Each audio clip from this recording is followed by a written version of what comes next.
He's in the But right. he gets on the 72-mile marker, and he's traveling northbound, and he's activated his locks, and he gets into the middle lane, and he's doing a rolling robot to slow traffic down, and that's when you can see the patrol car speed dropping, and it gradually drops, and then he's able to get off into the right lane, and then you see the remnants of the ladder, and that's when he had stopped in the right lane of travel, or he could have possibly stopped and shown. You can't really tell from that video angle, but you can tell that it's going to be in the right lane of travel, and that's when he opens his door, exits the vehicle, and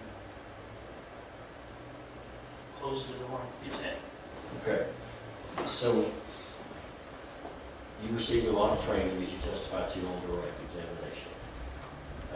Did any of that training instruct you on the proper policies and procedures to conduct a rolling roadblock on the interstate? You know, you got to do what you got to do to save people's life. I mean, and ultimately, I can't testify on, you know, what Chris's intentions or actions were. Yeah, sometimes you got to do a rolling roadblock to save other people's lives, because, I mean, if you don't, somebody's going to get killed. Based on your training experience, was there anything improper about stopping in the right-hand lane of travel on I-75 at about 8 in the morning? I don't see anything improper about it if the ladder's in both lanes of the travel and he's trying to save somebody's life. I mean, life is priority when you're out on the roadway, and we serve and protect the citizens. And that's our job, and that's our duty. I believe your testimony on direct examination was that the Nissan Pathfinder and the Ford Fusion both went to the left-hand lane and stopped at the same time that Sergeant Jenkins stopped in the right-hand lane. Is that correct? I don't believe they both, to answer your question, both went into the left lane. You have to reword that question for me. So you say that one time? So my understanding of your direct testimony was that as or right after or right before Sergeant Jenkins stopped in the right-hand lane, the Pathfinder stopped in the left-hand lane. I know through my investigation, when Chris had stopped in the right lane of travel, the white SUV, the 2020 Nissan Pathfinder, had come to a stop in the left lane of travel, because, I mean, the debris across the roadway, and Sergeant Chris Jenkins had stopped in the right lane of travel, and then the Ford Fusion had stopped directly behind the white SUV. Now, I know you were saying if they crossed the road. I don't know that as far as that goes. We've got witness statements to confirm positions and all that. All right. Do you know if their stop was sudden, if it was gradual? I'm not sure. That's why I got through the investigation, we got CID to do interviews with every driver to get everything leading up to the crash. Were you able to tell from your investigation and observation of the scene how fast Mr. Savannah's truck would have been operating at the time of the collision? No, sir, not through my investigation. And do you know how far it traveled after it collided with the back of the Fusion before it came to a complete stop? Sir will have that information.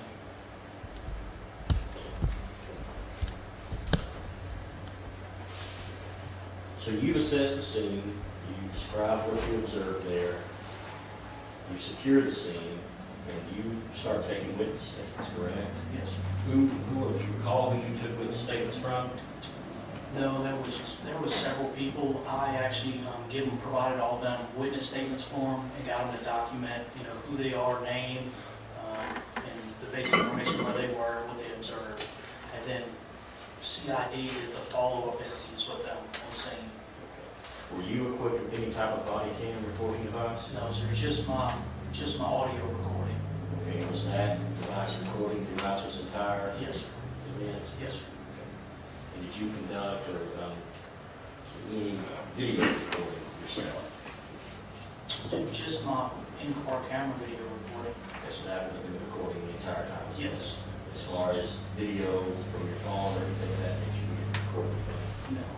I took photos with my state-issued device Okay. or state-issued camera. I'm sure you preserved the video from your car, correct? I believe it's on our drive. Yes. You still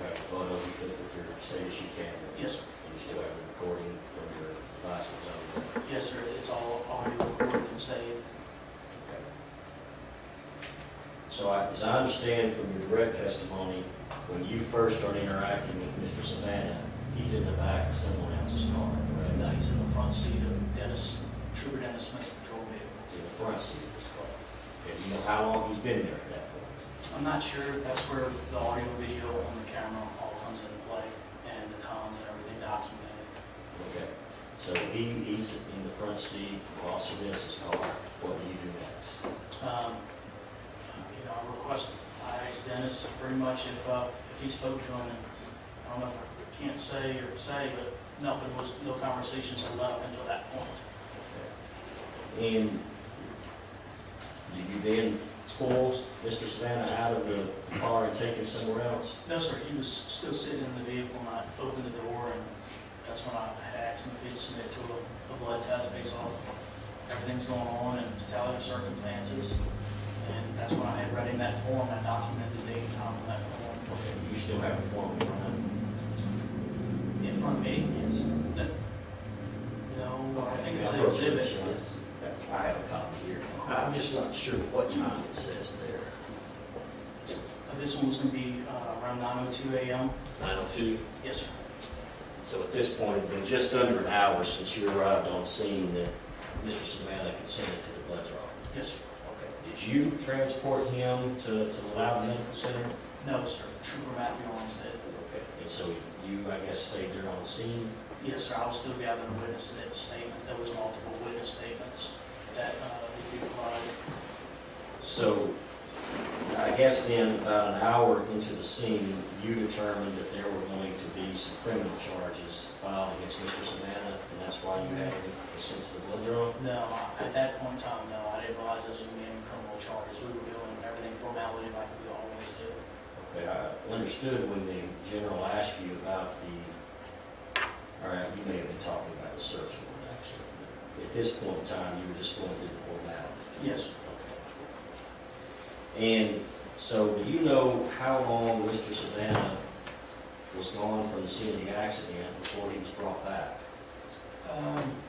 It's documented on one of the property receipts when we done the blood test, and it should be documented on, again, the in-car video. Here's that, so you know off the top of your head. I don't know. I documented it in one of the forms when Sobriety was done or requested and all that. Was there anything you observed about Mr. Savannah as he was sitting in Officer Dennis's car that made you suspicious about his condition? Not originally, besides he just looked emotionless. He just, nothing really out of the ordinary, besides he just looked emotionless. I mean, that's the only thing I observed at that point in time. And through your training, you've received training on individuals that are in shock, have you not? Yes, sir. And one of the signs or conditions of individual in shock is relative lack of emotion at times. That's one. Yes, sir, that could be a possibility. Yes, sir.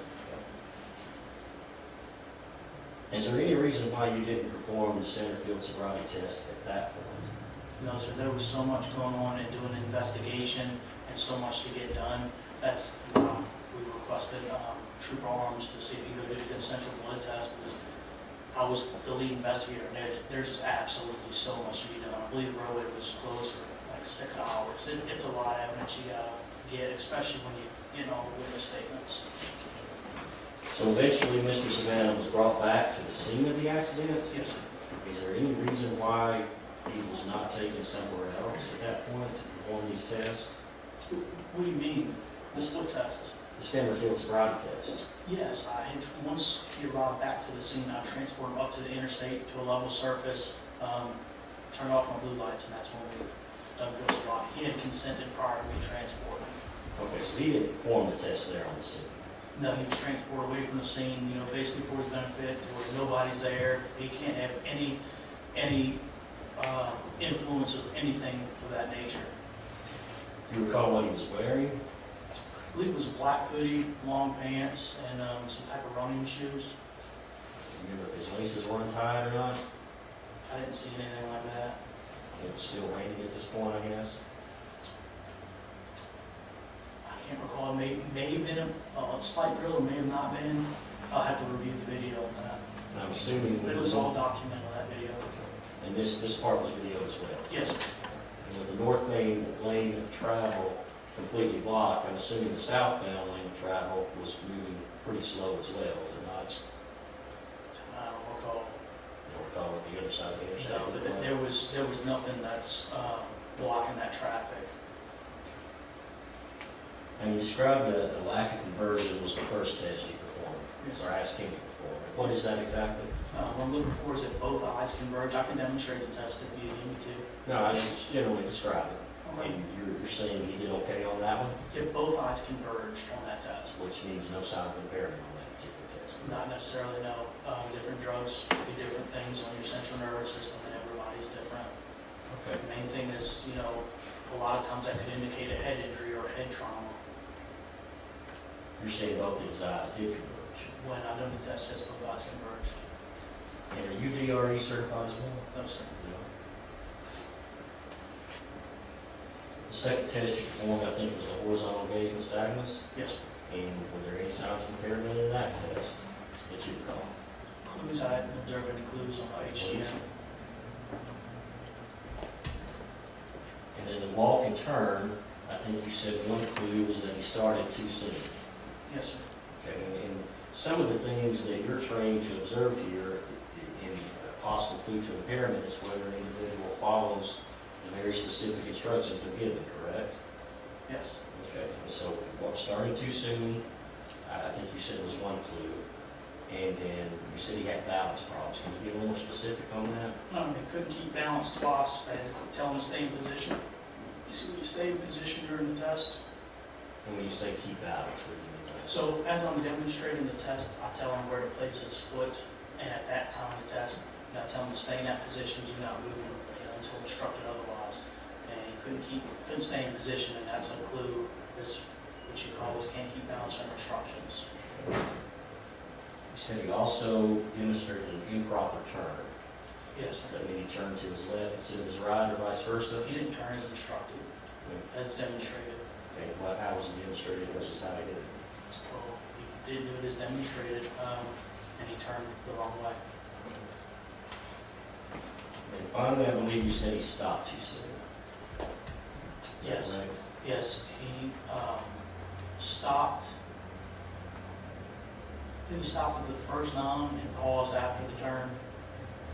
Sorry, say that again. Stopped, after the first nom steps prior to the turn. And when he turned, paused. So that pause before he started his next nine coming back, did he stop him too soon? If he stopped him too soon, he paused. You said the next test you gave him was the one-legged stand, One leg stand. one-leg stand, and I think he stood on his right instead of his left. Well, he can stand on either leg of his Okay. choosing. So And stand on the I right just leg. stayed what he stood on. You said he swayed. Swayed left to right. Yes, sir. Did he ever fall down? No, sir. Did he ever have to put his left leg down to keep his balance? No, sir. You said he used his arms to balance. Yes, sir. And I document that in my notes, which arm it was. And this is on record, right? Yes, sir. Now, the Romberg test, describe that in your own terms, please. You may describe the whole test. No, just generally what it is. Well, it's a divided attention test. It's a balance test. And you're exhibiting what his internal clock is. Like I said earlier, different drugs, even alcohol, do different things to people's mind, and I'm just generally see if he's fast. What I'm asking is, what did you ask him to do? Turn his head back and, So I asked him to tilt his head back, keep his hands over our side, keep his feet together, and tilt his head back and close his eyes. And I wanted him to estimate the passage of 30 seconds. So when he's reached 30 seconds, just look back down at me, open your eyes, and just tell me done. okay, so he missed that by about 4 seconds. This was 26 seconds. You're saying he estimated 30 His seconds. internal clock, yeah, was 26 seconds, so he estimated it 30. And with the alphabet, I think you said D to V, is that right? D to P. To P, okay, we get 5 on it. The only thing on the finger and the nose was they used the pad of his fingers to the tip. Yes, sir. Otherwise, he touched his nose in the right spot. Yes, sir. He demonstrated with the tip of his finger prior to the test. Okay. And did I understand you to say that these tests are actually designed to detect alcohol impairment? On this, they're designed for alcohol impairment, that's why, we continue to request DRE evaluations. What was it about that, about the results of his test that made you think, I think you said something else was going on there? Right, so basically what I stated to my supervisor is I didn't see any signs of alcohol impairment. Didn't have any odor of alcohol impairment like I stated earlier. He exhibited several clues of maybe drug abuse. I related that to my supervisor, and that's through the process when a drug recognition expert was requested. Do you recall exactly, specifically, what clues you demonstrated that made you believe there was drug impairment? It's everything, all the circumstances, just the same things that I stated earlier. Because I didn't see alcohol impairment, I didn't smell alcohol, nothing of that picture.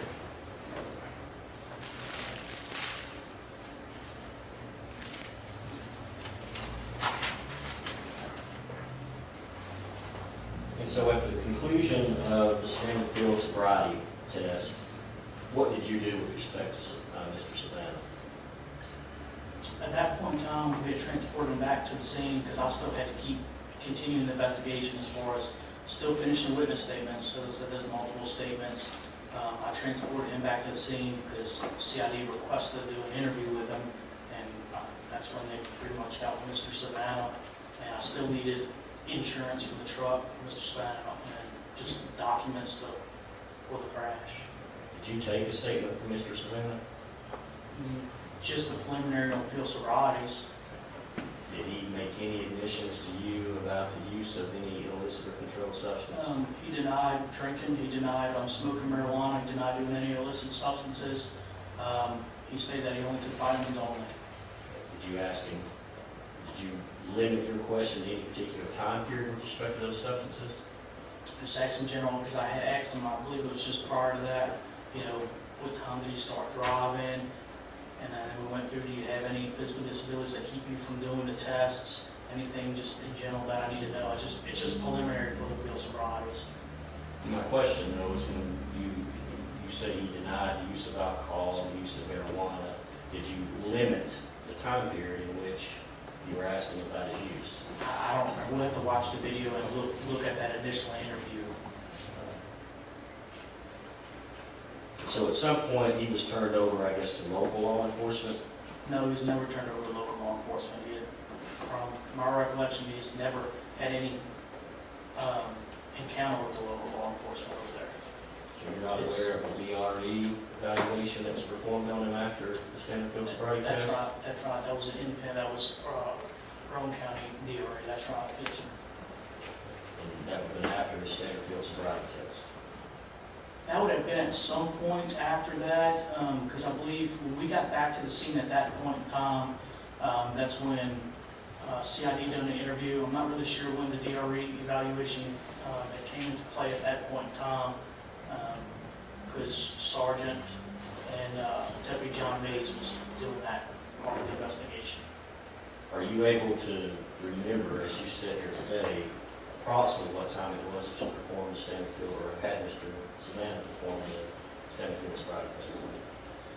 I can look back at my notes. Okay, I'm just looking here at the DRE that occurred at 12:45 hours. I'm trying to determine if that occurred after you had. So the DRE evaluation, to answer your question, would have been after the preliminary field sobrieties. Okay. And that was at your request? The DRE evaluation? I can't recall. I'm sure it was in the overall scheme of things, but I can't recall specifically. Okay. Was Lieutenant Daniel Rusky with the Highway Patrol? Yes. And then finally, wrapping up, I believe you at some point went and obtained a search warrant.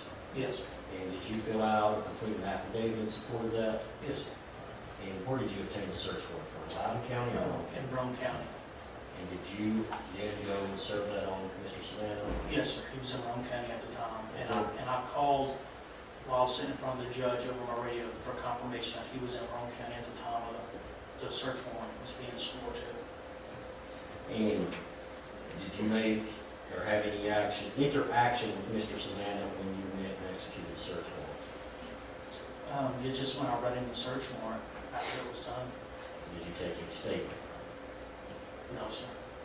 I believe that's when CID had already done the statement from it. So basically, you executed the search warrant, and that was the end of your involvement with Mr. Savannah? Yes, sir. And you've not had any interaction with him since that time? No, sir. I believe that's all I have. Any redirect? Very brief, Judge. Truthfully, when we arrived on scene, approximately how many cars were behind the scene? In other words, traveling northbound. It was backed up as far as I can tell, and my main concern was getting T out there to start getting somebody at the queues or somebody would run back to the building, anything of that nature. And so through the course of your investigation of all of those cars traveling north, how many crashes occurred? I don't believe any that we received. We just had the one prior crash with the ladder prior to this crash. So this would have been the secondary crash. And so through the course of your investigation, is it safe to say that everyone other than Mr. Savannah was able to stop their vehicle? Yes, sir. No further questions, Judge. Anything else? Brock, you said there was a prior crash before this one? Yes, with the impact of the ladder. So when the ladder came out of the vehicle, there was a vehicle that impacted the ladder. And there was two vehicles that impacted the ladder, from what I understand, but I didn't investigate that crash. So there were no vehicle-on-vehicle collisions, just two vehicles hitting the ladder? Two vehicles in the ladder, yes, sir. And you came, I guess you were coming from the north, so you don't know what the flow of traffic behind Sergeant Jenkins or Mr. Savannah was that day, do you? Yeah, that's what I was saying earlier, yeah. Don't know the flow. I mean, obviously, when I got there, the only thing that I observed physically was just traffic was stopped. As far as I can see, it's a curve. And you don't know if Sergeant Jenkins and the other two cars came to a sudden stop, if it was gradual, you just don't know that. No, that would be provided in the CID statements. And you recall seeing the ladder there when you first approached on the scene? I can't recall. I did see remnants of the ladder next to Chris's body. Anything else? Nothing further, Judge. Thank you. Next witness. And Your Honor, the state calls Lieutenant Kerry Dixon.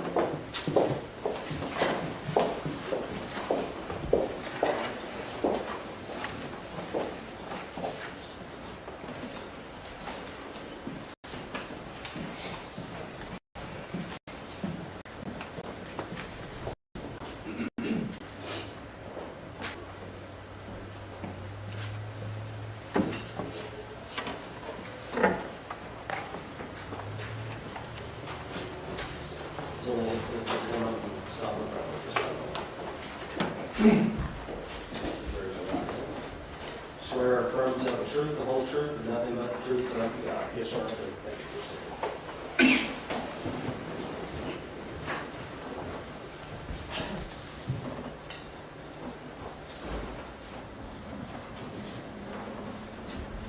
All right, Lieutenant, if you will, state your name for the record, please. Lieutenant Kerry Dixon, And with whom are you employed, Lieutenant? Tennessee Highway Patrol, How long have you been with the Tennessee Highway Patrol? since 2001. And did you have any prior law enforcement experience before joining the Tennessee Highway Patrol?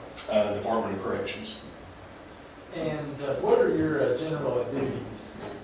At this time, I am the Knoxville Scale Commander, and I run the Commercial Enforcement Division for the Knoxville District, and I still oversee Roane, Loudon, and Morgan counties. And as far as through the course of your employment over the scales in Knox County, what specialized training have you received? I went through basic cadet school in 2001, which was commercial vehicle enforcement through the Tennessee Highway Patrol Academy. I was a scale trooper for 6 years. Left, come back as a sergeant at the scales for 1.5 years, and I've been the lieutenant over the scales for the last 2.5 years. And over the course of your employment with the Tennessee Highway Patrol, I assume that you've worked some crash scenes leading? Yes, sir. I mean, in a given year, approximately how many crash scenes would you say you work? Being the primary investigator, I'm probably around 10 a year. If it's a severe crash where a supervisor is required, or a fatality scene where a supervisor is required, probably another 20 to 30 a year. And you were employed with the Tennessee Highway Patrol on February the 3rd of 2022. Yes, sir. In the events that you're about to testify to, in what county did they occur? In Loudon County. Okay, I'd like to go to the morning of February the 3rd. How did you initially end up on the scene?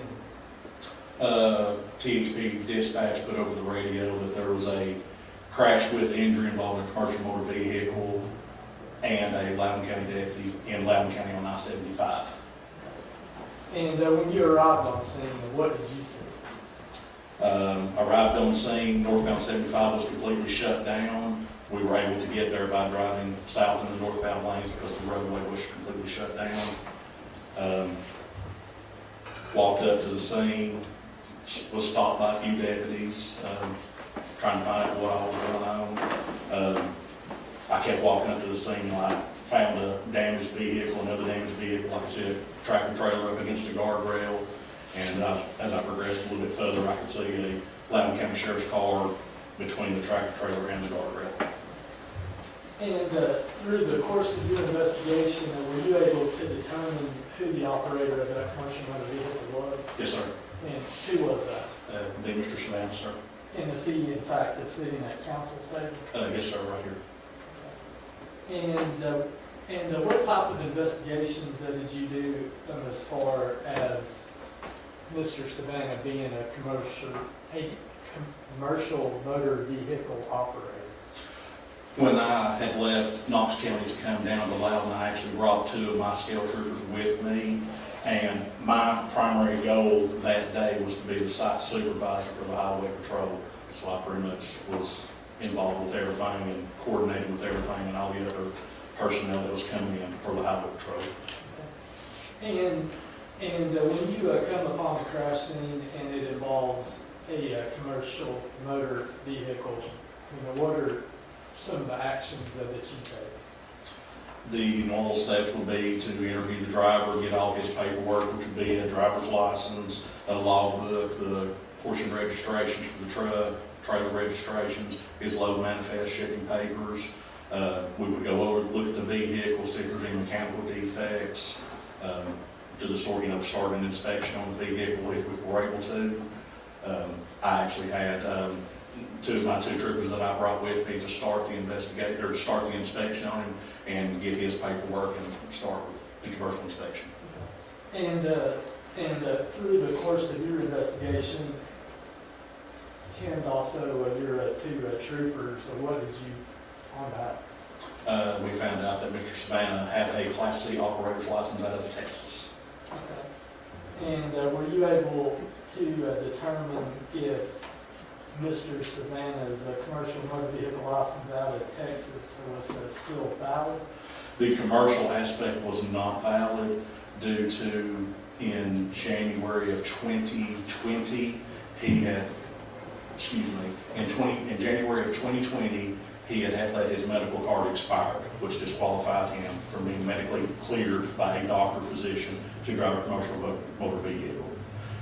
In 2021, he failed a drug test, which put him in the National Clearinghouse for commercial vehicles, which prohibited him from driving a commercial motor vehicle. And Lieutenant, how did you come about all that information? It's readily available through a thing called CIDLIS. It is the federal database that the Federal Motor Carrier Safety Association maintains and keeps.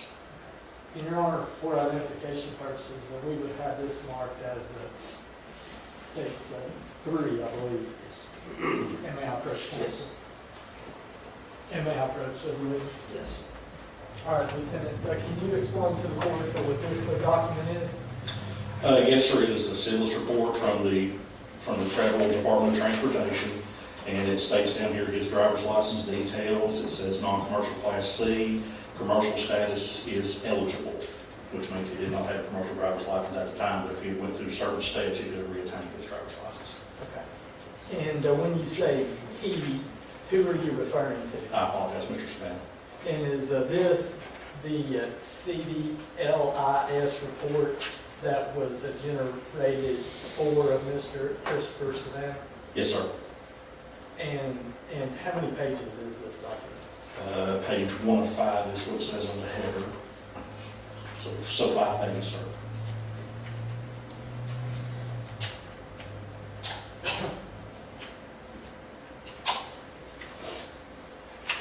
In Your Honor, without objection, we would have these 5 pages moved into evidence as it states a collected exhibit 3. Any objections? Collected exhibit 3. And Lieutenant, you also mentioned something about a clearinghouse. So what is that? The clearinghouse is a collective secured database that the federal government maintains that has truck drivers, trucking companies in there where they can go in and pull drug test results for commercial driver's license.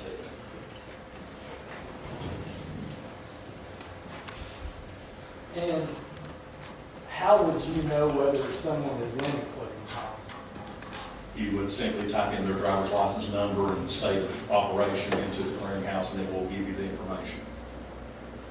Your Honor, we would have this marked for identification purposes only as a states of 4. Okay. And may I approach Yes. counsel? And may I approach the witness, Judge? Yes. And what is this document, Lieutenant? This is the Drug and Alcohol Clearinghouse report from the federal motor government. And whose specific report is that? It is for Mr. Christopher Savannah. And what does it indicate to you? That it is a driver prohibited, and down here at the violation section, it states that he failed a drug test for marijuana in March of 2020.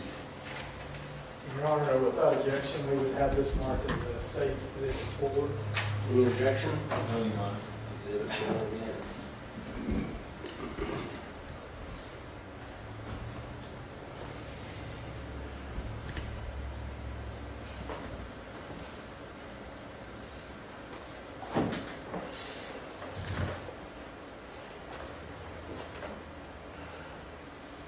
May I have this one?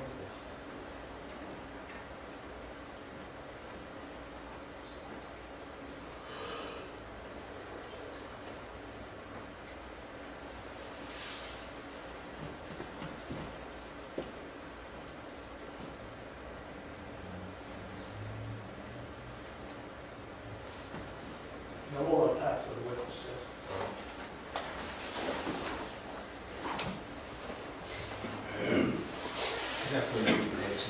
Morning, sir. Afternoon. As I understand your direct testimony, your purposes for being on the scene was strictly to do what you refer to as a commercial investigation, correct? My job on the scene was the site supervisor for the highway patrol. I was kind of overseeing and collecting and sending in for everything. So you were actually site supervisor over everyone, sir, Trooper Brock, anybody else that would have been involved in the investigation of that scene? Yes, sir. Okay. Now, was Trooper DeBrock already present when you arrived? Yes, sir. And I assume other local law enforcement and EMT were there as well? Yes, sir. Were you in any way responsible for assessing, identifying, or treating the body of Deputy Jenkins?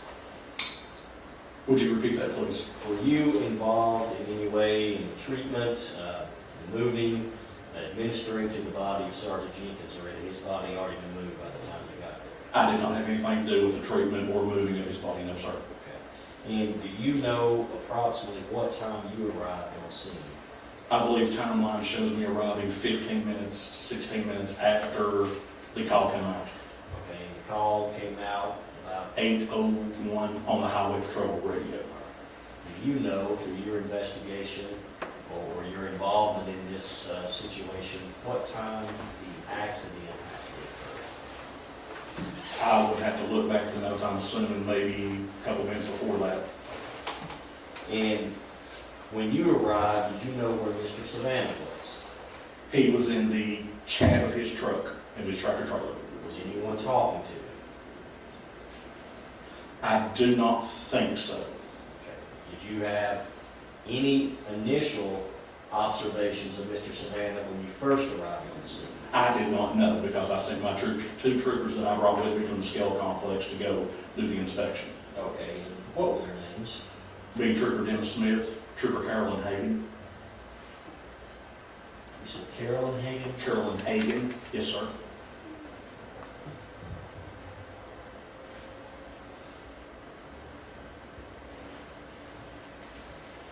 At any point during this incident, did you have direct interaction with Mr. Savannah? I do not think we said one word to each other, no. So did you have any ability or opportunity to observe him even from a distance? Like I said, I didn't have any contact with him. I sent my two people I brought with me to handle the commercial part of it as I was overseeing the whole. I was disseminating, telling other people what they needed to do to work the scene. Okay. And Trooper Brock mentioned Officer Dennis in his testimony. Is Trooper Dennis Smith, in fact, the trooper whose car Mr. Savannah was placed in? Yes.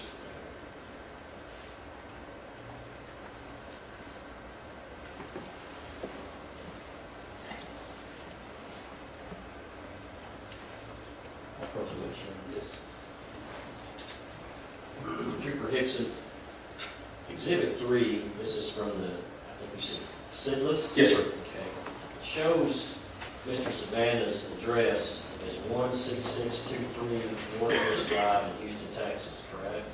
That's what is on the paper, yes, sir. Okay. Now, you said down here at the bottom, his driver's license status for commercial status was eligible. Yes, sir. So, if you were to put my information in the Sidless, would it also show me as eligible? If you're a commercial driver's license holder, yes. Okay, so this Sidless is only for individuals who have held a commercial driver's Yes, sir. license. All right. What would this entry right here have shown had his commercial driver's license been active or? It would either say valid or,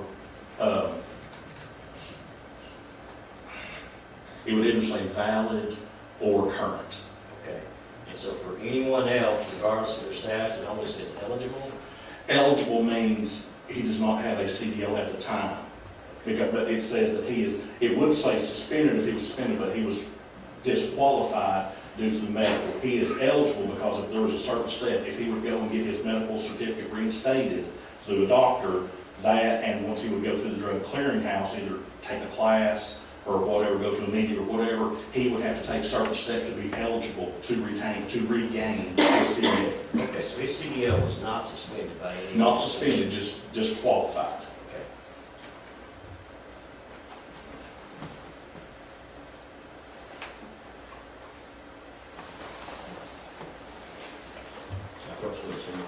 Yes. I'll show you what's been marked as Exhibit 4, and that's the drug and alcohol clearinghouse. Yes, sir. Okay. This, I'm assuming this information is current when it's printed out, correct? Yes, sir. Okay. And it actually shows the employer of Mr. Savannah as KC Global Trucking out of Houston, Texas, does it not? That is going to be who he was applying with whenever what a truck driver commercial license holder is supposed to do is when he goes seeks employment with a new company, the company is required by federal law to do a drug test on him. So this was the employer that sent that in. Back in March of 2021? Yes, sir, and he failed the pre-screen drug test at that time. Okay, so that does not show who he's employed with at the time? That is not the company he's employed with now. Okay. Through your investigation there on the scene, who did you determine that Mr. Savannah was driving for that day? It would have been on the side of the truck, I believe it's, something bold, I mean, I don't know the correct name of the company. he works But you for. did, in fact, confirm that he was employed as a driver on that particular day, correct? Yes, that's, for my troopers have told me that's who he's working for, and that is the DOT number displayed on the side of the truck. Okay. Now, you're the Knoxville Scales Supervisor, Yes, sir. and you'll have to educate me there, but is that literally the scales that we see on the side of the interstate? Yes, Where sir. commercial vehicles have to drive onto and be weighed and Yes, sir. inspected? Yes, sir. All right. And so individuals who are driving a commercial motor vehicle, say north on 75 through Knoxville, and they stop into your scales operation, they have to scan their CDL into any type of system? If they are a truck that is stopped for inspection and they come in, we'll run their license. Okay, now if you run their license, well, does it automatically access this clearinghouse or this SIDLIS? The clearinghouse, no, that is a separate program that you have to go into. But a regular license check would have showed him disqualified due to not having a medical certificate on file. So if it had been scanned by any scales, it should have shown disqualified. Yes, sir. In fact, he was actually stopped in Maryland last year, and it was documented on an inspection report. And you recall what month or year that was? That would have been August of 21 in the state of Maryland. So it was documented then when he was inspected that his CDL was not active or not, he was not eligible? Yes, sir, that medical certificate was expired or was canceled, yes, sir. And was he allowed to drive from that scene, or do you know? I do not know, that was Maryland.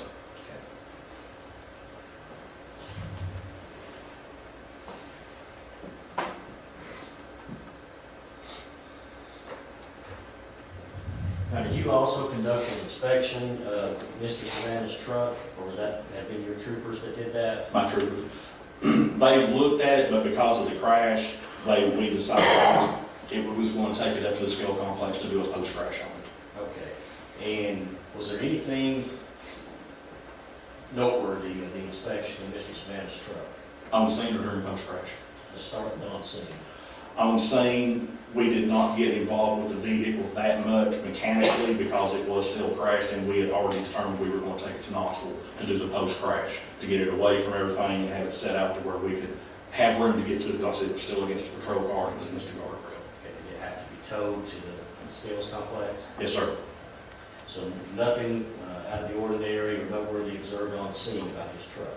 On scene, no. Okay, what about at your facility? When we did the post-crash, Yes. there were mechanical defects to the vehicle, the truck and the trailer, yes. I don't need you to go down every single one that you might have noticed, but anything as it might pertain to this particular accident that you thought was significant? There were 2 out-of-service items there was 1 out-of-service item on the vehicle truck and 1 out-of-service item on the trailer. And what was the out-of-service item on the vehicle? He had 1 inoperable brake and he had 1 brake out of adjustment.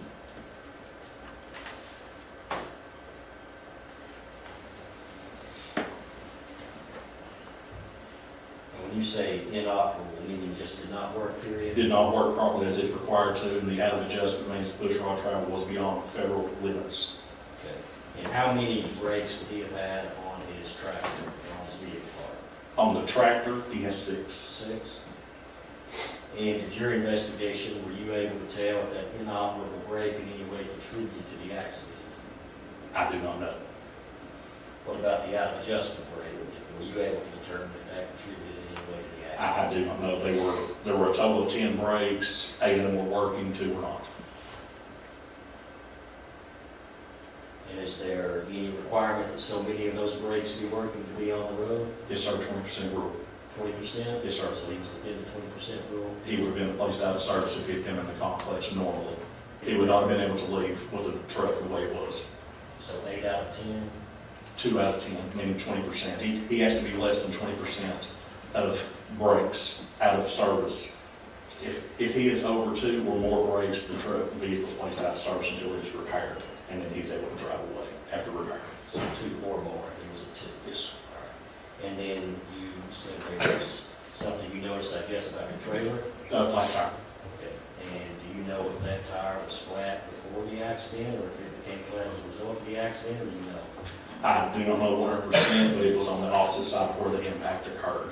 So he's driving, it would have been on the left side of his trailer. It was left inside 5 that was damaged, or where it was flat. And the impact was on the right side. And were you able to determine what might have caused that to be flat? No, sir. You don't know when it became flat? No, sir.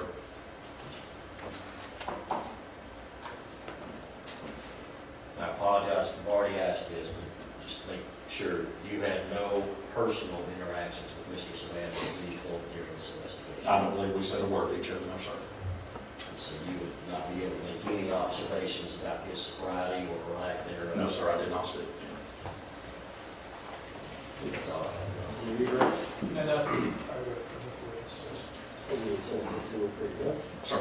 We'll read the sentence next witness. State Call Sergeant Robert Woody. Name Sergeant Woody, please.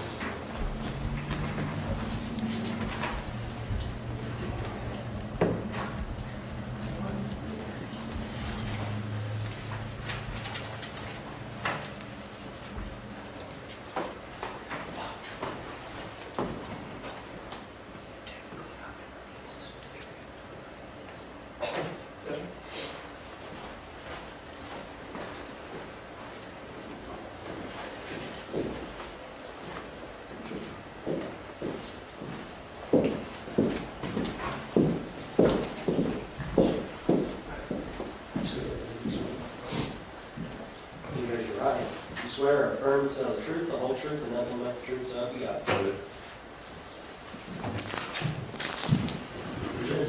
Okay, for a walk around. There's all good. Kind of that way.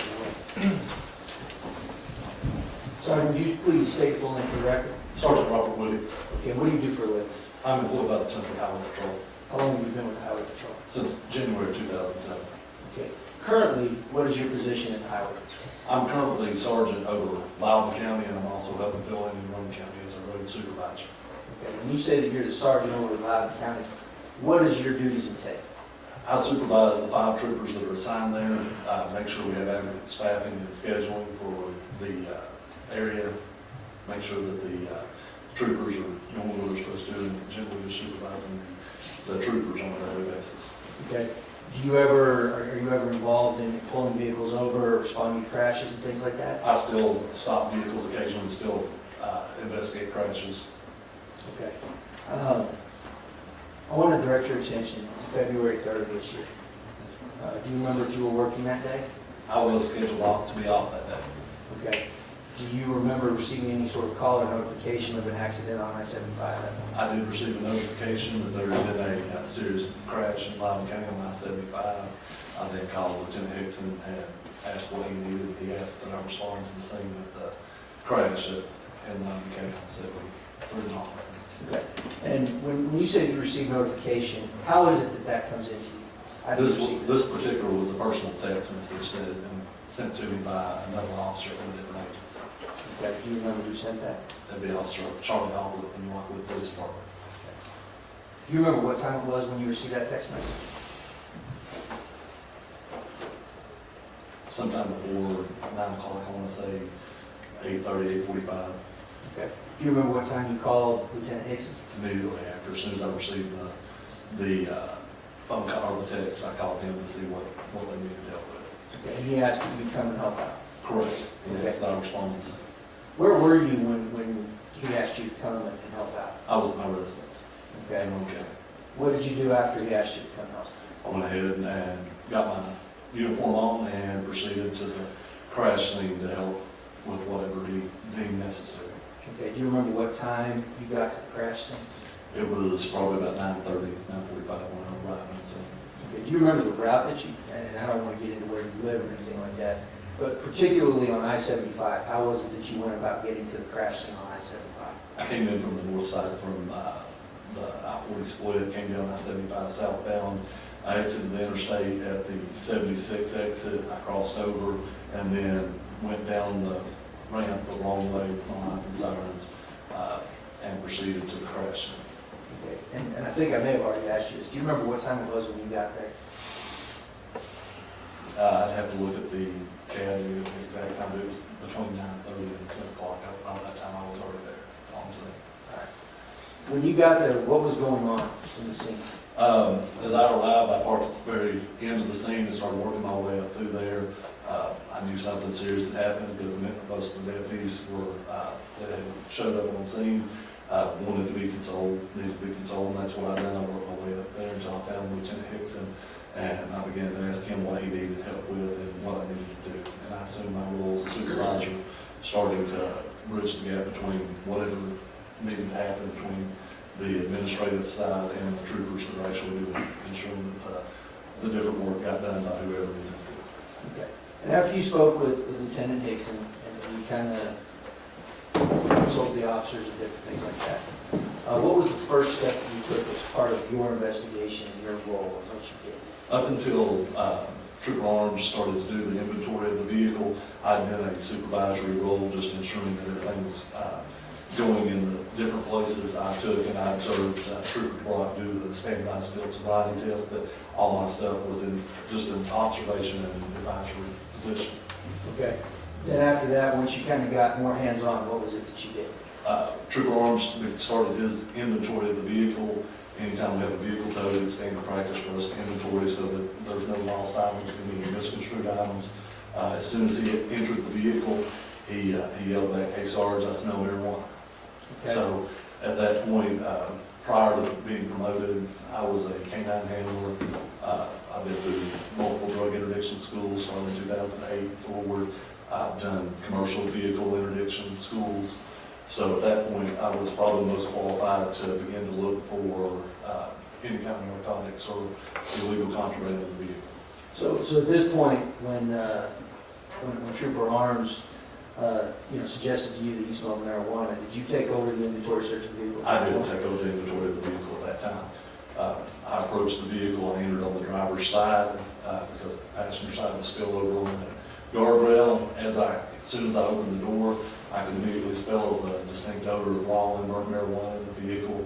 And I began to do a thorough and systematic search or inventory of that vehicle to take and make sure that I'm looking and finding everything that's supposed to be in that vehicle and documenting it. Okay. So when you say that you start to go through, I guess it sounds like you have a process. Yes, sir. A method that you go through. Describe for the judge what that method is.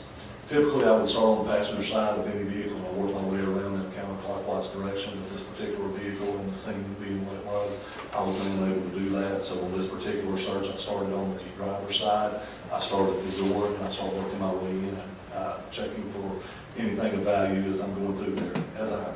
I start from the ground level. Since this is a commercial motor vehicle, I'll start at the ground level, what I can see, eye level and stuff. My training and experience tells me most of the time that a commercial motor vehicle driver, since this is their home, they keep whatever illegal substance or something like that in reaching range of where they're at. So I start in that immediate area to see what's there.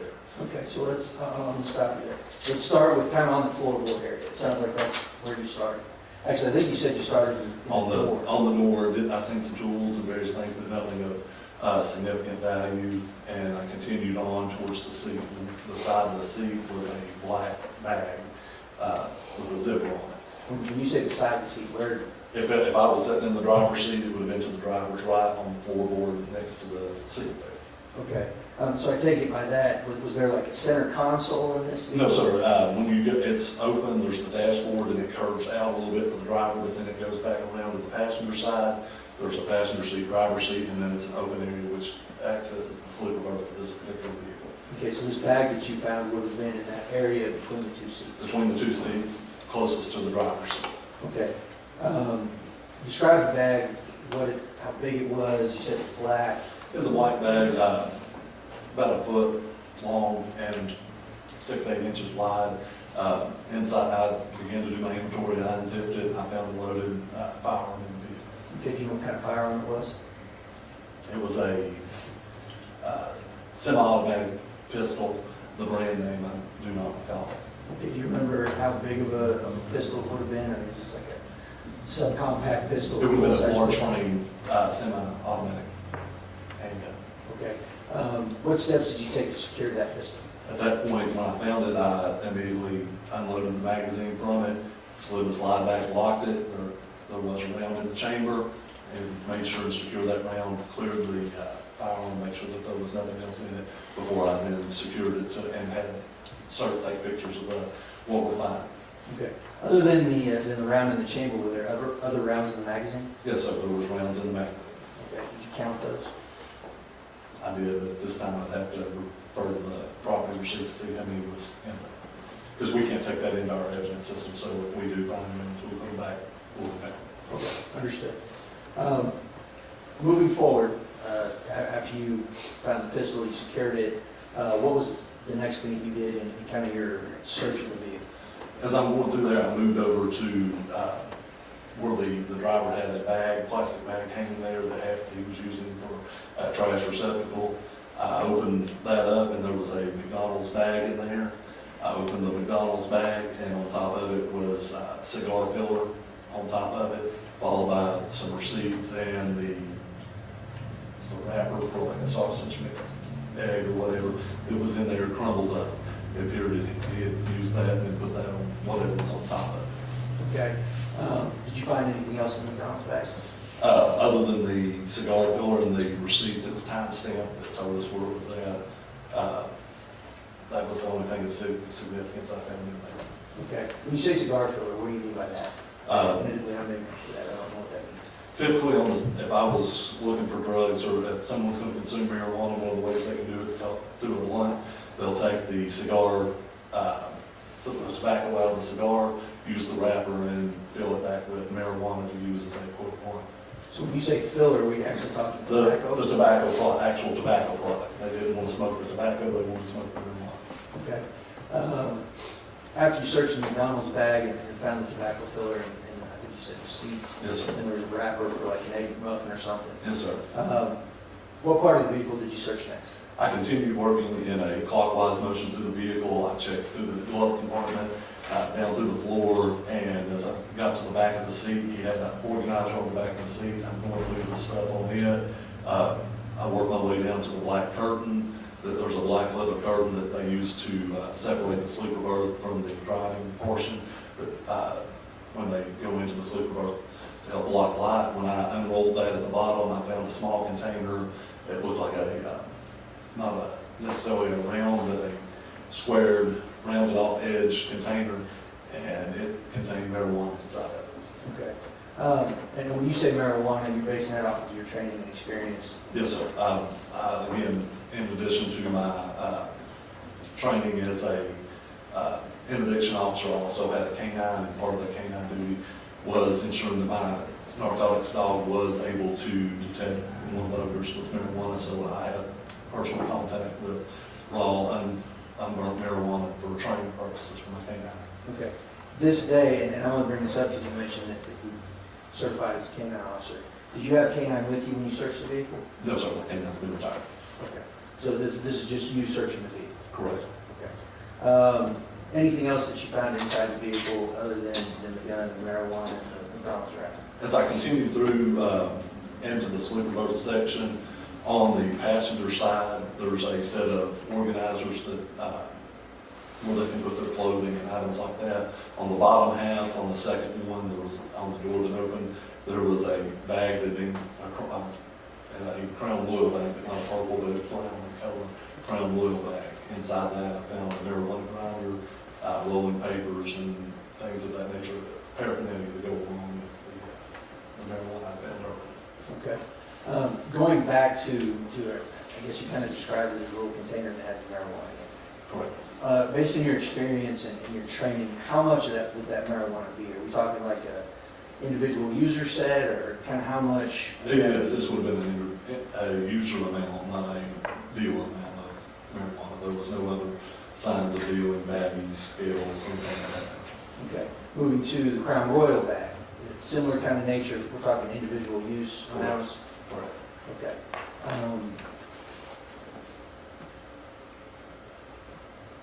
Anything else that you found during your search of the vehicle?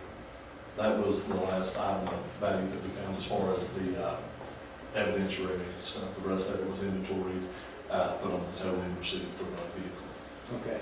After you found these items and different things like that. What was the next step you took? We with your took- involvement in this? I took each of these items out of the vehicle, secured them, began to put them in evidence bag, and I took them to Trooper's block and I secured them in his patrol vehicle. Okay.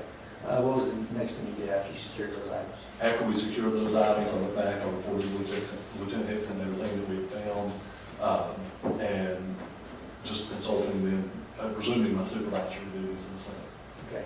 I think earlier you mentioned, and forgive me if I misunderstood, that you observed Trooper DeGrock administer standardized road sobriety tests. I did. Okay, was that before or was that after you searched the vehicle? That was before we searched the vehicle. Okay. He just returned a voluntary blood draw. If I could have just 1 second. Take pass the witness. Ross? Good afternoon, Sergeant Lee. So let me make sure I wrote the name down right. Charlie Holbrook is who texted you on the morning, February 3rd? Correct. And he's with Rockwood Police Department. And you still have the text that he sent you? Yes, sir. Do you recall exactly what it was he texted? He just wanted to know, he heard there was a serious wreck in Loudon County that a deputy, he asked if I knew who it was. So he didn't tell you who it is? I had no clue who it was. No, sir. Since you still have that text, would you mind preserving that? I will. I would like to concede that that is my personal phone that he sent it to, and I'd like it to be limited to just that conversation with him. If that's a acceptable request. I'm just asking you to preserve the text. Yes, sir. From February 3rd, I don't care what Yes, sir. the rest of your text messages show on your Yes, personal sir. phone. Now, so by the time you arrived, obviously, I think based on your timeline, sometime between 9:30 and 10, not only highway patrol, but local law enforcement were there already as well. Correct. All right. Now, was the highway patrol in charge of this investigation, or was it a consolidated effort between the highway patrol and local law enforcement, or some hybrid there in between? I think all the resources we used were highway patrol related. I know that there were officers from other scenes, from other agencies there, that I did not observe them participating in the investigative process at that time. Okay. And you said that deputies were on the scene that needed consulting. Correct. Were those Loudon County deputies? Yes, sir. Okay. And consulting, obviously, they had just lost one of their fellow deputies.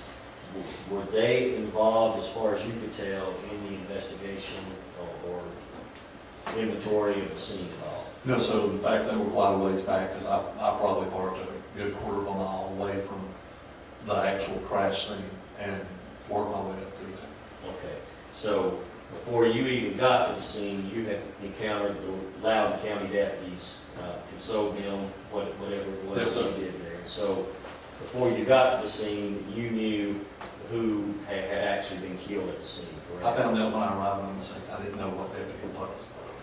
And did you know Sergeant Jenkins outside of work? No, sir. Okay. Did you know him professionally? I did. And how long had you known Sergeant Jenkins? Since at least 2011. And just generally describe for me what your professional interaction and association was with Sergeant Jenkins. There have been times as a canine handler that I had been involved with training canines with him in the past.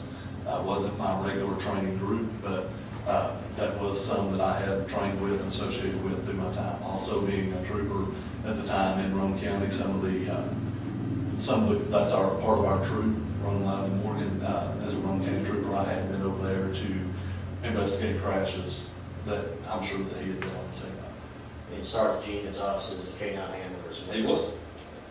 And do you know approximately how many times you trained with Sergeant Jenkins? I'd say under 20. Under 20?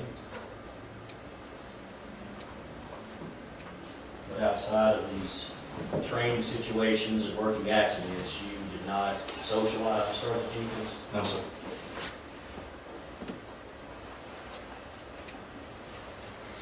Now, sir, are you DRE qualified?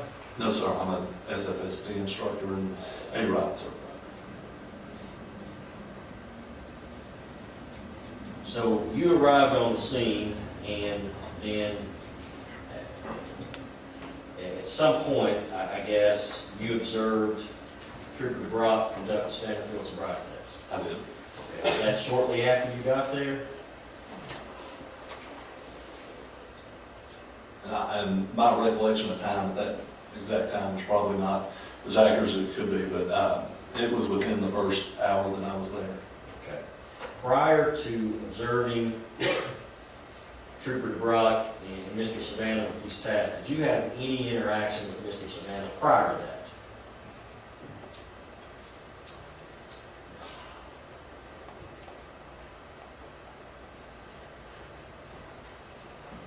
Trooper Arms brought him back from a consensual blood draw, and I may have opened a door or something like that, but that would have, as far as interacting, I don't recall. And that's Trooper Arms? Arms, What's Trooper Arms' first name? Matthew.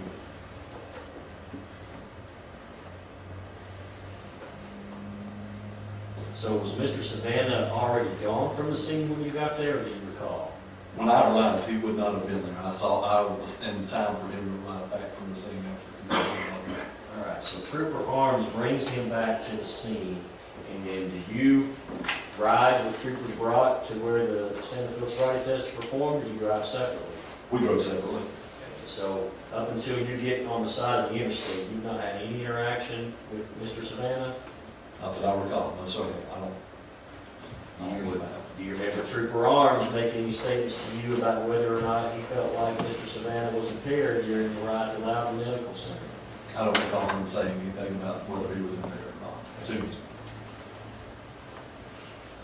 So you observed the standard field sobriety test, correct? I didn't. Did you have your body cam activated, or did you have a body cam, I'm sorry? I don't have a body cam, I only have a audio and a video in my car. I have in-car video. Okay, would your video and audio in your car have captured Mr. Savannah performing these tests? Some of it, yes.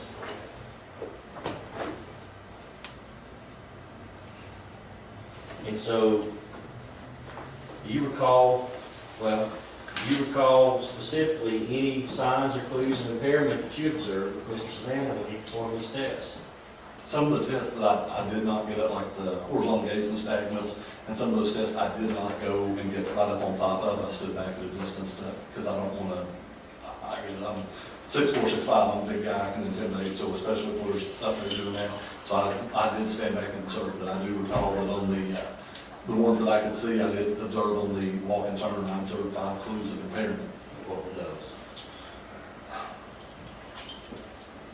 Well, I'd have to review the notes again, because I just observed them and I was counting them out on the side as I did them. I know there was an improper turn, and others I'd have to go back and refresh myself. You did take notes of these tests. With my video, I would have took and reviewed the reports as they came in, but I did not submit a report on that. I'm sorry, with your video? I would have took and went back and watched the video of the interaction between the two of them. So you didn't actually take any handwritten notes? No, sir. No, sir. So aside from the improper turn, do you remember any other signs or clues of impairment? I distinctly remember that he gave the 5 clues. Which ones they were off the top of my head, I don't remember. And again, after that, I stepped back. I don't recall any on the one-leg stand. And the rest of the test, I would have to go back again. I didn't, when he's doing the modified Romberg and some of the other tests, I wasn't up there on top of them. These are the ones that I could observe from a distance and just make sure that my officer's safe. Okay, it's safe to say clues are just that. They're clues to possible impairment, correct? Agreed. Just because someone shows a clue does not necessarily mean they're impaired, correct? Correct. Okay. Now, did you stay there at the scene throughout the entire performance of these standard field sobriety tests? I did. Okay. And so you would have been there then at the end of that when Trooper DeBrock said he believed there was something else going on there, correct? I'm not sure what he said to me. I can speak for myself. What I saw was at the end of it, that was not a normal set of standardized field sobriety. Again, I'm a standardized field sobriety instructor, and what I seen was out of the ordinary. It was enough that I thought we needed to warrant further investigation. And that's what, ultimately, when I went back, as I was observing, I went back and I said, talked to Lieutenant Dixon, and my thought was maybe we need to do some more testing on this. So did you talk with Trooper DeBrock about that? I believe he was up there during that conversation that, when we said, hey, I'm seeing things that are not consistent with a standardized rational person that I've done field sobriety on this particular one. There was things that were different. It wasn't to the point that I was like, I'd made a decision. I wanted to see more about what was going on. I felt there was further investigation needed at that time. Okay, so go ahead, I'm sorry. I apologize. I wanted to go back and review the totality of the circumstances before I made a judgment, use all the tools I had available to me at that time, which ended up including the already evaluation. So from the Stanfield sobriety test, it wasn't just blatantly obvious that Mr. Savannah was impaired, correct? It was not, there was clues of impairment that showed that he was possibly impaired and that we needed to do further investigation on that because it was not standard alcohol. I will agree with that. It wasn't standard alcohol, but he was showing clues of impairment that would have met that. And then if I'm combining that with the totality of the circumstances, I still say we need to continue to investigate. And that's what I went back up there and reported back to the lieutenant. And obviously, in your training experience, there's individuals you've stopped just along the Stanfield sobriety test. There's no question they're impaired, and I have. investigation's done at that point, correct? Correct. Okay. Now, you said it was not a normal Stanfield sobriety test, and you mentioned 5 clues that you can remember in proper term. Is there anything beyond those 5 clues that you can recall that caused you to feel like this was just not a standard, I guess, field sobriety test as you described it? The tests I felt were conducted in a standardized manner. Okay. And again, at the end of that, it's not any one particular thing that I'm looking to make a decision on. I want to look at the totality of the circumstances. In this particular one, when it was over, I conferred with Detective Mase, what I saw, what we thought, and both of them, we all agreed at that point, this is not a person that if I had stopped, gave standardized field sobriety to, and felt that they were not under the influence, I would have cut them loose. There was more to it, and I felt we needed further investigation to that. And I understand that, and I appreciate that. My question, now more specifically, is you've already said there were 5 clues. You remembered one of them. Yes. In addition to those clues, was there anything else you observed to cause you to come to that conclusion, aside from the clues? Just some of the ways he carried himself gave me cause for concern. Be more specific, please. Lack of emotion was one of them out there. He had been involved in a traumatic incident. Wasn't a lot of emotion. Many of the other witnesses that were out there were highly emotional, so this was on the other end of that. I'm not going to say it's normal or abnormal. I'm not a psychologist, but however, it was markedly different than anyone else on the scene that was involved outside of law enforcement. So I did take that into note that he wasn't acting accordingly. That I felt something was off about that. Anything else? And again, I didn't get the testing, so without me being up there giving the testing and seeing and hearing what's going on, I wouldn't be able to, some of those tests, I wouldn't be able to draw a conclusion on. And are you trained to assess or identify signs or symptoms of shock? I don't recall that I've had any specific training for that, but I have had 15 years of experience as a state trooper and as a law enforcement, so I've worked a lot of different situations. You dealt with people in shock? Yes, sir. So you're aware of at least one sign or symptom of that is relative lack of emotion, correct? Could be, yes, sir.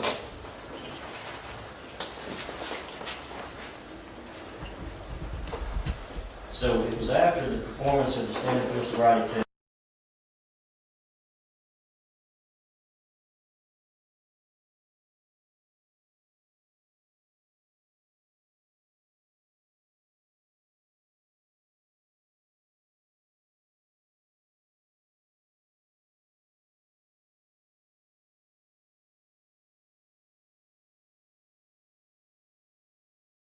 Smell, distinct smell, it's clearly marijuana, correct?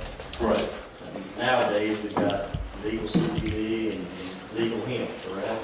Correct. And I think the record, the TBI has gone on record within the last 2 or 3 years saying that those smells from the legal side of things, hemp or CBD, and illegal marijuana are virtually indistinguishable, correct? I wouldn't know, I haven't seen his opinion, I apologize, sir. Well, you know from your training experience that they're indistinguishable, don't you? They can smell similar, yes, sir. In fact, they smell identical, though, don't they? Again, I'm not gonna sit here and say that definitively one smells different than the other. Now, you said that when you entered the cab, you smelled not only the fresh scent, but the burnt scent of what you described as marijuana. Correct. What I believe to be marijuana, yes, sir. And were you able to tell how recent or distant in time that substance had been burned?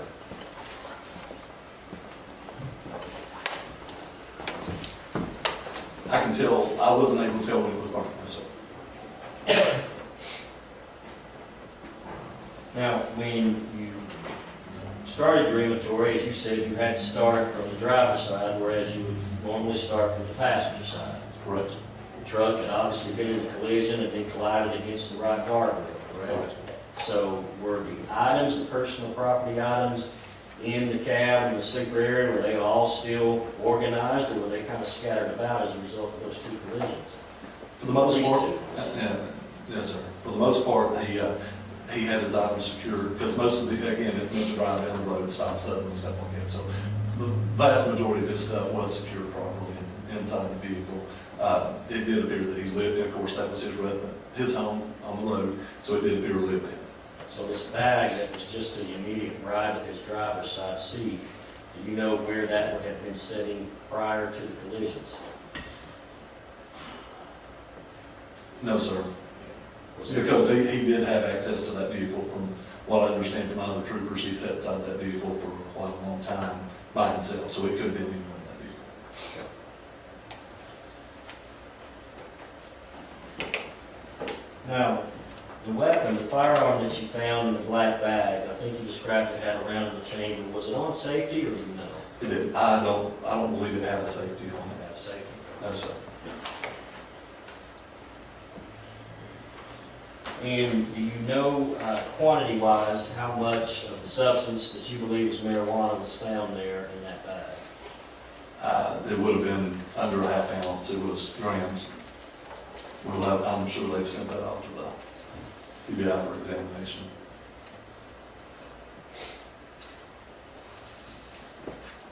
Now, when you got into, I think, the plastic bag that I guess commonly is used by people for trash bags in their vehicles, that was between the driver's side and the passenger seat? He had it hanging off the dashboard, going on the section over closest to the passenger side, where he could still reach it. All right, so you inventoried the bag, and I think you said you found a receipt from McDonald's. Correct. Do you recall what time stamp that receipt had? 6:39 a.m. And it would have been that morning? Yes, sir. 2/3, 2/22, And you know where, 2022, excuse me. I'm sorry, It said 2/3 of 2022 on it at 6:39 a.m. do you know where that McDonald's was located? On the receipt, I believe it did say, but it was on at a rest area on I-75 in Tennessee. I believe it was 33 mile an hour. Now, the cigar filler that you found inside the bag, did you describe that as being on top of the McDonald's bag or underneath it? On top. It was on top of the receipt, and on top of all it was when I opened the bag, that was the first thing I saw. It is the filler. Correct. Did you find any rolled blunt with what you believe to be marijuana in Mr. Savannah's truck? The grinder had ground up marijuana where he ground it up. There was other paraphernalia in there to suggest he was smoking from the tan or brown oil bag that was in his sleeper berth area. But as far as in that bag with the McDonald's, no, sir, just the tobacco filler, or the tobacco from the. Anywhere in the truck did you find a rolled blunt with any, what you believe to be marijuana in it? No, sir, not that I recall. Did you find any cigar wrapper that filler would have came out of in the truck? I can see the cigar wrapper. Do Do you know when Mr. Savannah would have grinded whatever the substance was he grinded with the grinder? I would not be able to say when he ground, the marijuana. And I think in addition to the grinder, you said there were rolling papers? There was some type of, smoking device like that. I believe there was more cigar in there that was still cigars with the tobacco and would be coming from the skins.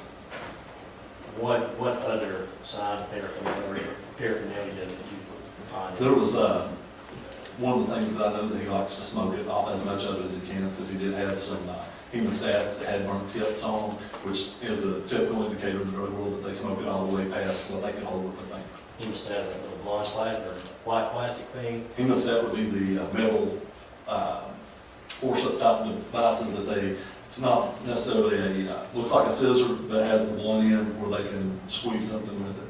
Okay, there was one of those in there? There was one of those with burn ends on it, and typically they would hold that and they will light that and smoke that to the very last, which would indicate where all the wrapper would have been. It would have been dissipated. And that was in a Crown Royal bag? That wasn't a crown royal bag, yes, sir. Do you know the last time that had been used? No, sir.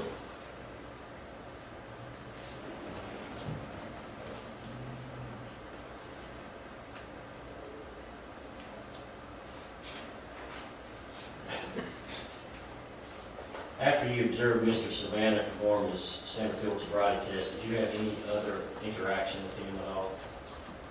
After the standardized field sobriety, he was taken back by Trooper Block, I believe, our CID, interviewed him. After they got through interviewing him, we decided that we did want to take and do a DRE evaluation.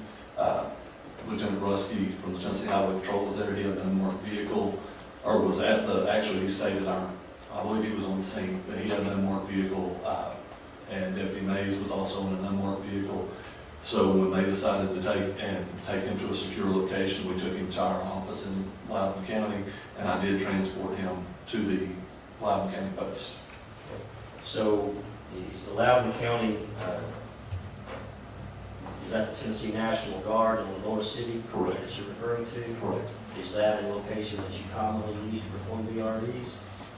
We need a secure location that would, this will be the second one I know since I've been sergeant that's been conducted there. We need a secure place, first off, for both of them, that's out of the weather, and also they need a dark room, and we happen to have one of our rooms in the office is a windowless room where they can take and do their test for the lack of light.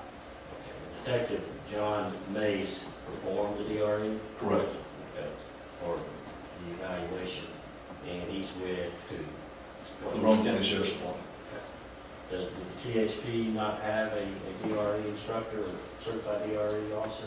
We did. Is there any reason why you didn't use someone from the Highway Patrol performing that? I didn't have one on scene, and I had Deputy Mase there immediately available.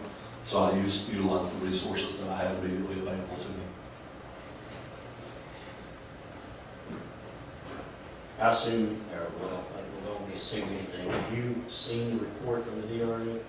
No, sir, I have not seen the report from the DRE, final report. Did Mr. Savannah make any statements, to your knowledge, during the DRE? Because you were the observer, were you not? I was an observer. Okay. And so did he make any statements that you recall during that? He did. Okay, and what were those statements again that are substantial relation to this incident?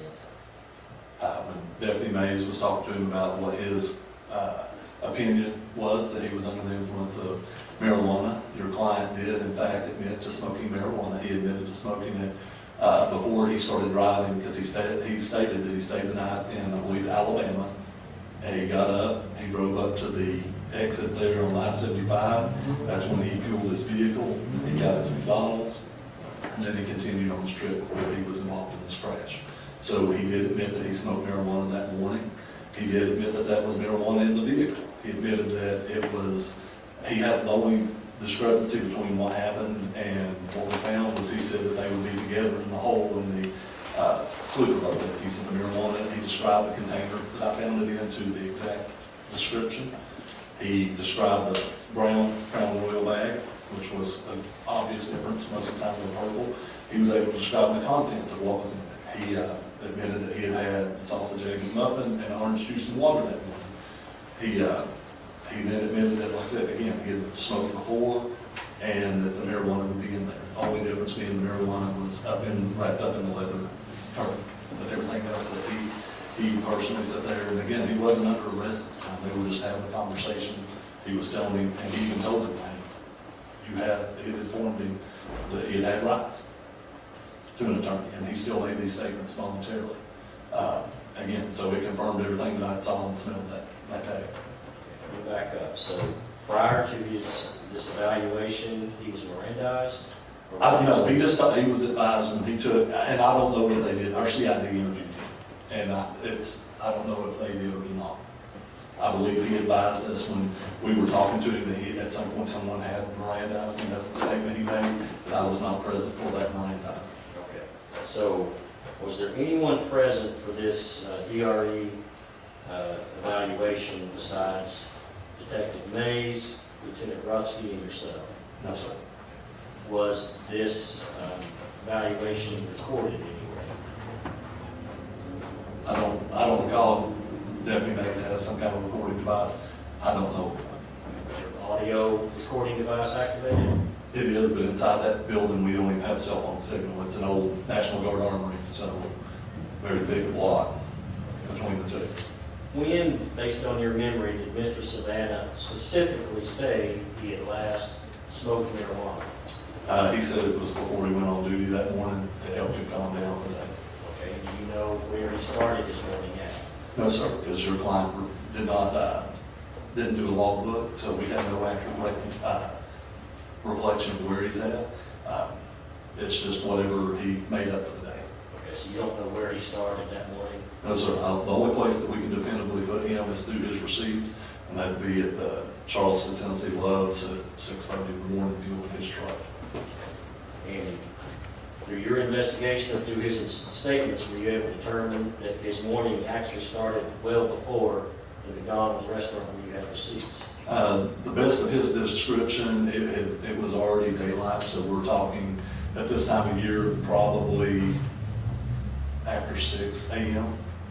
So he's somewhere in there, so I don't know that his statements to be accurate. I don't know that he could have made it the 30-something miles from Alabama.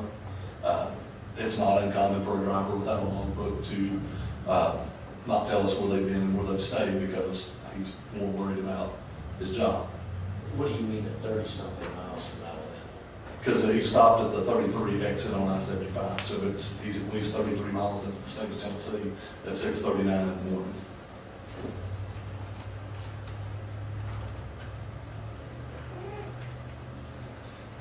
Did he tell you how much marijuana he had smoked that morning? Just one more. He told you he had smoked the entire blunt? Just one more. It's at least part of the blunt. The word he used was blunt, but I don't know if he consumed the whole thing, if it was one left over. He did not elaborate. He just said the blunt.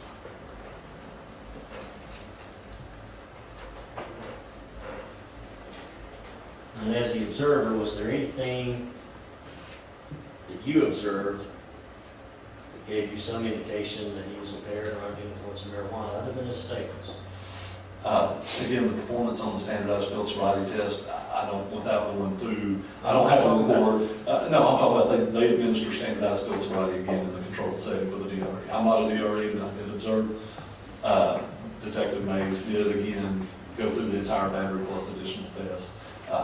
Again, I am not a DRE, so based on those, I was unable to draw any definitive conclusion. But again, it wasn't a standard test. I didn't feel like as far as his performance, the tests themselves were standardized and performed to the way that I would teach those in the NHTSA class. But the performance of your client didn't seem normal. Were the standard field sobriety tests as part of the DRE, were those recorded? No, there was not a video camera there.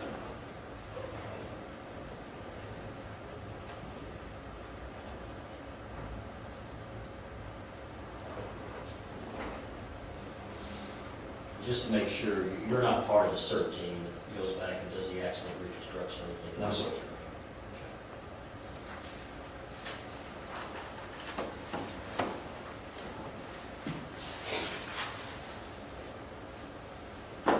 That's all I have. Any regret? That's a mistake, yes, it's supposed to be excused. There you go. That'd be wrong. Next witness on behalf of the state. State called Sergeant Scott Hinds. We have Sergeant Hinds, please.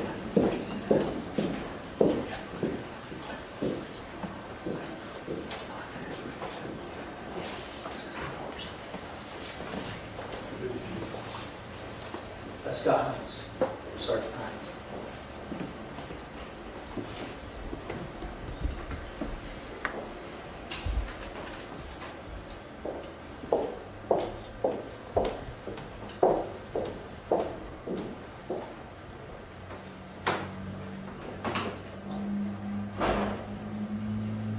Sergeant Hinds, if you'll please come up and stop in front of me. Just come up.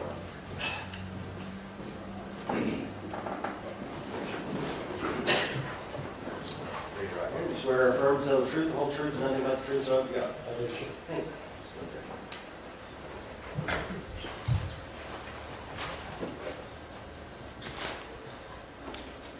Afternoon, Trooper. Would you please state your name for the record? Sergeant Scott Hinds, And Sergeant, what do you do for a living? work with Tennessee Highway Patrol, How long have you worked for Highway Patrol? 25 years. During, let's start most recently. What is your current role in Highway Patrol? I'm a sergeant over Troop B and District 1. What does Troop B in District 1 mean geographically? Troop B is a district of Roane, Morgan, and Loudon counties. Okay. So that would, I guess, be the area that you patrol, that you're involved in supervising. Yes. What are some of your roles as a sergeant with the Highway Patrol? What are some of the things you do? Supervise about 18 troopers right now, and also supervising 3 different counties. Troopers are spread out, respond to crashes, administrative work, different things, also commercial vehicle enforcement. Okay, specifically on the commercial vehicle enforcement, I want to talk about that. Describe some of the training that you've received in terms of investigating commercial vehicles and things like that. Well, since I've come on the highway patrol, I've been a commercial vehicle enforcement officer, per se. I've been trained since I come on and have done thousands of inspections. I've also attended a post-crash commercial vehicle school in 2006. Okay. As part of that school, do you have any kind of refreshers or anything like that to come after that? Yes, we have refreshers yearly on commercial vehicle enforcement. Any updates in federal rules and regulations, or even state law. We're trained to, make changes as need be, the law changes. Sure. I want to direct your attention to February 3rd, 2022. Do you remember? Yes, Okay. Were you already on duty, or were you off duty that day? I was on duty. Okay. Do you remember what time you started your period of work? I guess what time you started your shift? 7 a.m. Okay. Do you remember being dispatched to an accident on I-75? I do. Do you remember what time it was when you received that notification? Approximately 8 o'clock. Okay. How long did it take you to get there? Approximately 30 minutes. Where were you coming from? Morgan County. Yeah. So you had to go from Warburg to the accident? Yes, You said it took you about 30 minutes? yes. Approximately. Yeah. How about, as you're traveling, would your dash camera footage be engaged or operable during that time? Yes, So that would have the exact time and exactly how long it Yes. took you to get there? But just based on your approximation, it was about 30 minutes. yes, Do you remember, as you got to the scene, the route that you took in order to get to the accident scene? yes. How did you do that? Came south on US 27 from Wartburg to I-40. Took I-40 east to 329, US 329. Of course, went across 329 to I-75, and then went I-75 south to the crash location. Okay. When you got to the crash location, did you approach from the north or from the south? Do you remember? From the north. Okay. And why did you approach from the north? Because through radio traffic, we were advised that interstate was shut down, so I got off at the 72 exit and went down the northbound lanes of I-75. I traveled south down the northbound lanes to get to the crash site. Okay, and just for clarification purposes, if my understanding of where the accident occurred, 72 would actually be south of that. So would it have been 76? 76, I'm sorry, that's correct. It happened close to the 72, she was correct, so I got off 76 and went south. Went southbound and northbound. Northbound lanes, yes, towards 72. When you arrived on scene, I guess, what was your first involvement in the investigation? Our first involvement was to make sure the troopers on scene were doing their job. Okay, in that regard, what did you find? Well, I found the troopers were doing their job. They were, interviewing witnesses, getting statements, and, marking the scene off. En route, I ordered, or I asked for, CERT to be called to the scene, critical incident response team with highway patrol. Of course, we were awaiting their arrival, and prior to waiting their arrival, you're gonna make sure that everything's marked and secured, evidence is secured at the scene, and any and all witnesses we can get hold of, we get the statement. You mentioned earlier that you're kind of certified and that you spend a good amount of your job doing post-crash investigations or post-crash, I guess, investigations. Commercial vehicle post-crash. There you go. Did you perform one of those in this case? I did, sir, Where was that performed? at Knoxville Schedules. Okay. Eastbound. I take it from that the commercial vehicle involved in this, at some point they were transported from the scene of the accident to the scales. Yes, sir. We escorted the vehicle from the crash scene to the Knoxville eastbound schedule. Okay, were you involved in transporting the vehicle? Yes. Okay, what was your involvement in that? We just escorted the vehicle and make sure that, no stops, nothing could be done to the truck, visual, to make sure it got all the way to the scales without any outside occurrence happening to the vehicle. Okay, so once you got the vehicle to the scales, describe for the judge kind of how that investigation proceeds, specifically in this case. Well, in a commercial vehicle post-crash investigation, we get a weight of the truck and trailer and load the entire gross weight. Also, we do, or I do, an in-depth visual and a hands-on inspection of the vehicle. It's called a level 1 inspection, and level 1 is basically anything above and below the vehicle, including the driver, all documentation. We do in-depth brake inspection, the brakes of the vehicle, tires, lights. I mean, it's a mechanical, basically a mechanical inspection part of it, and then the other part of it is the administrative part, being the paperwork, duty status, driver investigation as far as CDLs, medical card, and things like that. Okay. Let's start specifically with just the truck. Okay. What part of the truck did you inspect first? Well, I mean, you talking about the cab, the trailer, or the mechanical part? That's kind of what I'm trying to find out. Did you inspect the tractor part? Did you inspect the trailer? Did you inspect the lights? Well, actually, it would start at the tractor on the left front, the driver's side. All right. Steering wheel, or steering axle on the left front. We do, basically, in a level 1 inspection, you do a walk-around visual inspection first to try to, ascertain anything that you might feel would need more attention. Sure. In this case, started at the left steering axle wheel. You basically run counter, I do it, well, this is the way I do it. I run counterclockwise around the entire vehicle, checking lights, tires, lug nuts, axles, wheels. I can go on and on and on. Well, I don't necessarily need you to do that. Did you find any problems or any issues with any part of the functioning portion of this truck? Yes. And specifically, what did you find? On the number 3 axle, which is in the drive train axles, if you start at the steer axle, let me make sure this is clear. Steer axle being number 1, if it's a tandem axle tractor, the front tandem would be number 2, the rear tandem would be number 3, and then the trailer would be number 4, number 5. It's according to how many axles it's got. This truck only had 5 axles, so axle number 3 left brake, the braking component, it was inoperable. That's the first thing.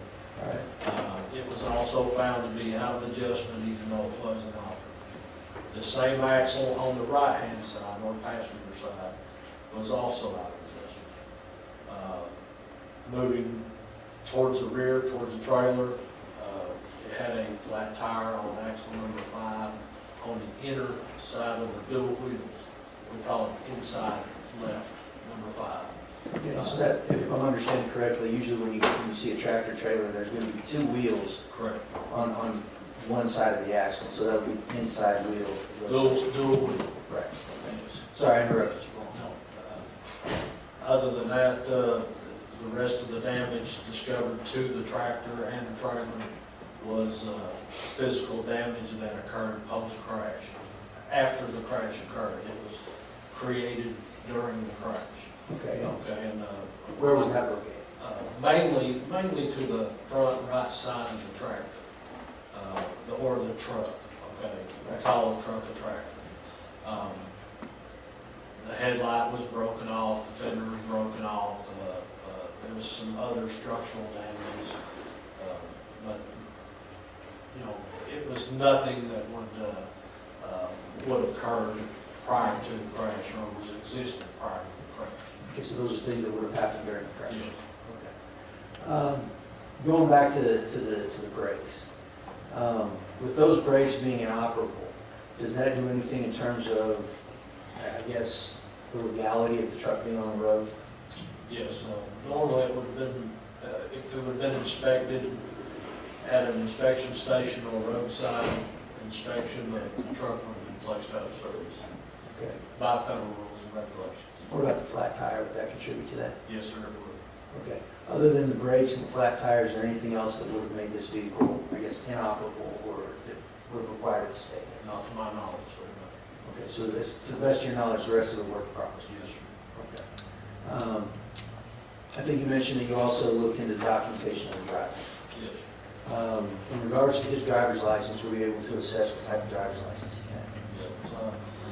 Class C Texas driver's license, which is the same as our Class D operator's license. It's just a normal operator's license, not a commercial driver's license. Okay. Did he have a commercial driver's license? Prior to, yes.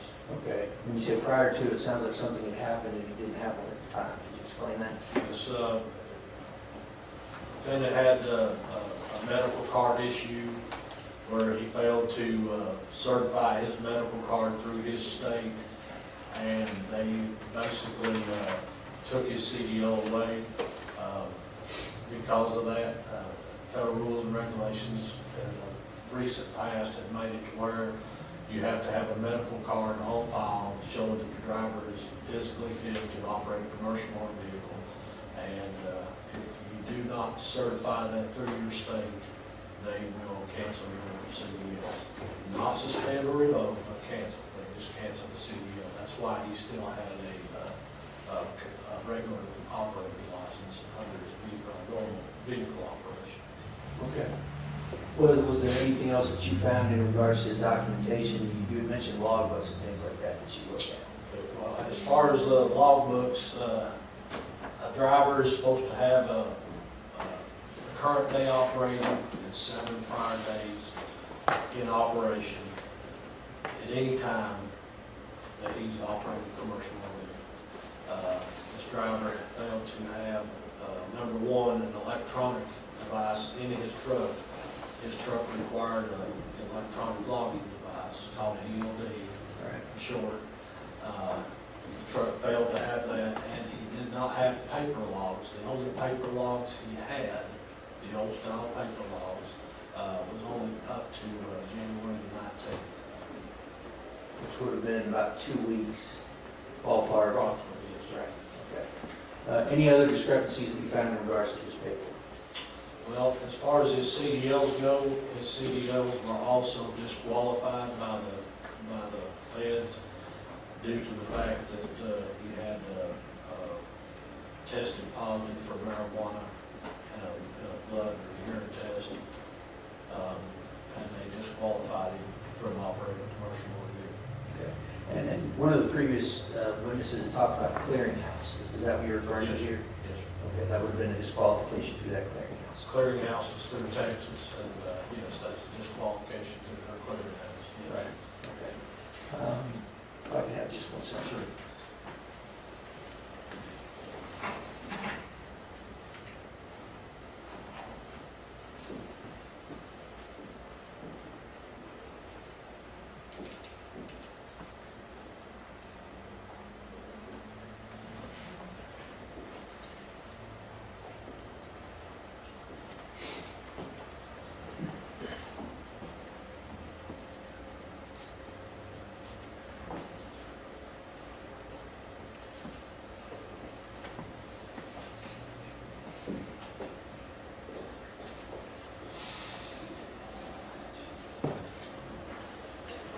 I want to go through this real quick and make sure that I understand each of these. Did you issue any sort of citations or anything like that in regards to what you found in the vehicle and with this documentation? Yes. Okay. And among those, there's a violation for a commercial driver's license required. You mentioned operating a CMV and a license suspended, revoked, or canceled. Is that what you're referring to with the clearinghouse and with the, I guess with the failure to have the medical card? Yes, sir. It's under the Code of Federal Regulation 383-2382. Okay. The citation for safety rules and regulations duty status, what would that be in regards to? Okay, that's the logbook violations where he failed to have the EOD and failed to have the current day running and the 7 prior days, a total of 8 days off in his position. Right. The medical card violation, is that what you had already described, where he had failed to keep his medical card up to date? Yes. Looks like there was an unsafe operation forbidden. Which would that be in relation to? Basically, under federal rule, under 49 CFR 396.7, it states that no motor vehicle shall be operated that could break down or be declared out of service or be contributing to a crash on our highways. And so that would be in relation to the inoperable brakes and tire. That is correct. And then operating in a prohibited status, what is that in relation Not sure which one that is, sir. to? It indicates 390.3E. 90.3. Will take a look at that, please? Sure.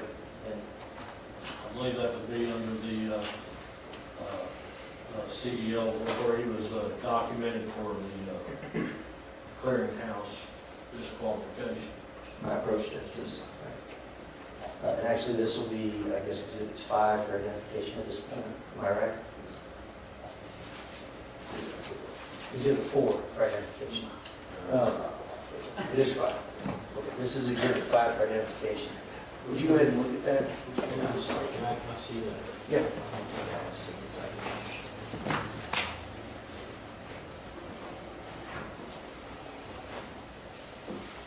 So this is not.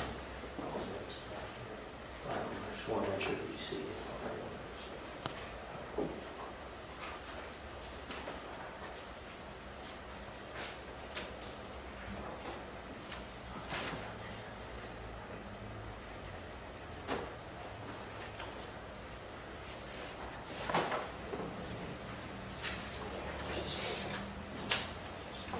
Yeah, take a look. Give us just a second.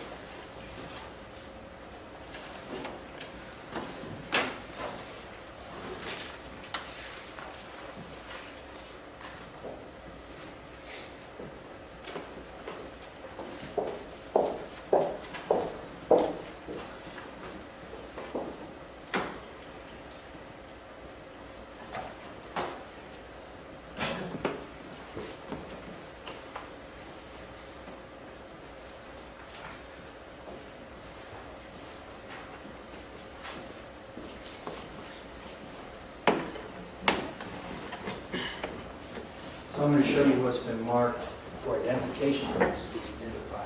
You can take a second to go ahead and look at that. What do you recognize that to be? This is a level 1 driver vehicle examination report or inspection report to the Tennessee Department of Safety. Okay, and is that a report that you prepared? Yes, And did you prepare that at or near the time you did the inspection? yes, sir.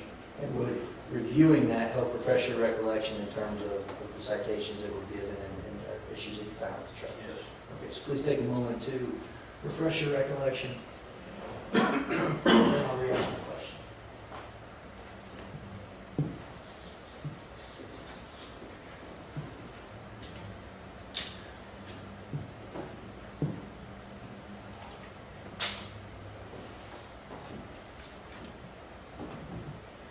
Yes, I see the violation you were questioning about, sir, and that does have to do with the clearinghouse where he was discovered to be under a prohibited status for operating a commercial motor vehicle while having narcotics or drugs in his system. Okay. Just for identification at this point.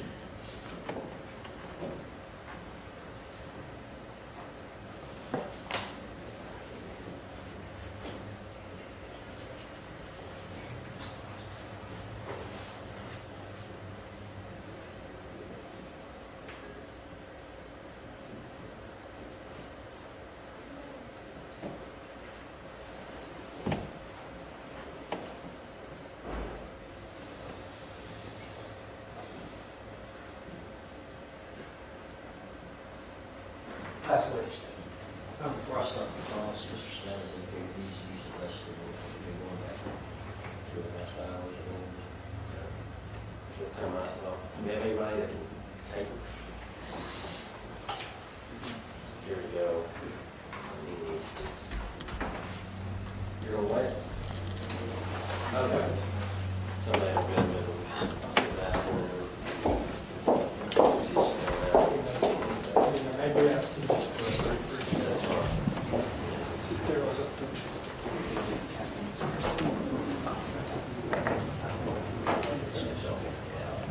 Let me go to the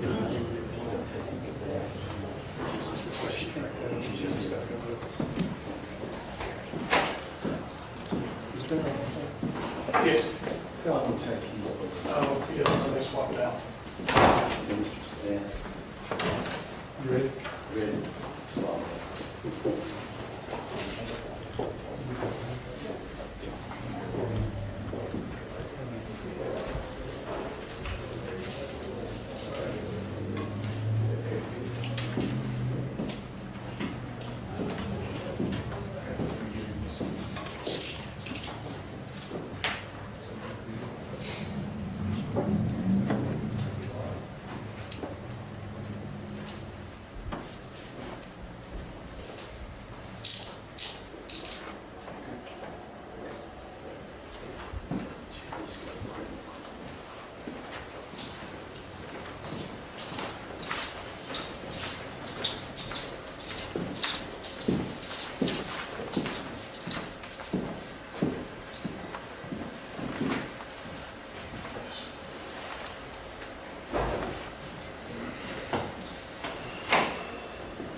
Good afternoon, Trooper Hinds. When you arrived on the scene of the accident,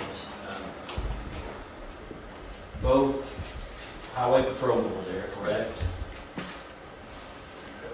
Well, I mean, there were highway patrolmen present, Yes. obviously. Yes, Were there also local law enforcement present as well? yes, sir, there were. Okay. What involvement did the local law enforcement have with the site investigation or security or processing of the scene? Most of the local law enforcement that was there that I noticed was so distraught and tore up that they really wouldn't do a whole lot, except for company that I saw. So with respect to the scene, were they right there at the scene where the accident occurred? Were they standing off from it? What in relation to the accident, where were they located? Well, they were all over the scene. A lot of them were prior to the scene, well, I said prior north of the scene. There was quite a few in and around the scene area. When you say in around the scene, you mean where the truck had hit the deputy's car, they were local law enforcement there? What were they doing? To be honest with you, sir, I can't answer that. I don't recall, for the simple fact that I was trying to take care of what I was supposed to do on this thing. So I really don't. I mean, there's firefighters, emergency personnel, I mean, everybody was everywhere. Were you personally equipped with any recording device, either audio or video? Which? Audio at the time, like, video was in the car, was parked way back north of the scene. So it just been audio. So your audio, whatever you were saying or hearing was captured by this audio recording device? Now, by the time you arrived, do you recall if Mr. Savannah was still on scene or was he taken to the scene? He was on scene. Okay, do you recall where you saw him when you first arrived? He was standing just basically in front of the truck, maybe 30 feet, 20 feet.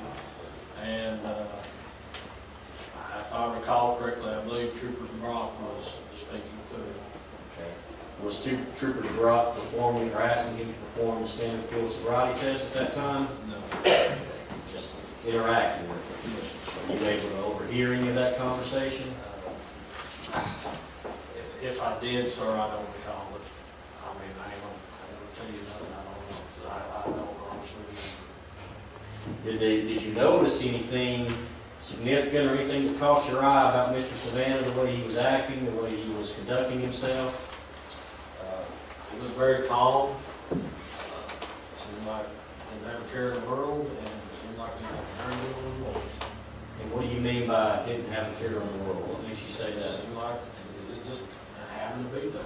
I mean, that, you're asking, I'm telling you. No, I mean, I'm asking you to explain. You said happy to be there? No, he was just having to be there. I mean, I've been involved in this, I've got to be here, so I'm here, you know, that kind of thing. What about the way he was conducting himself gave you that impression?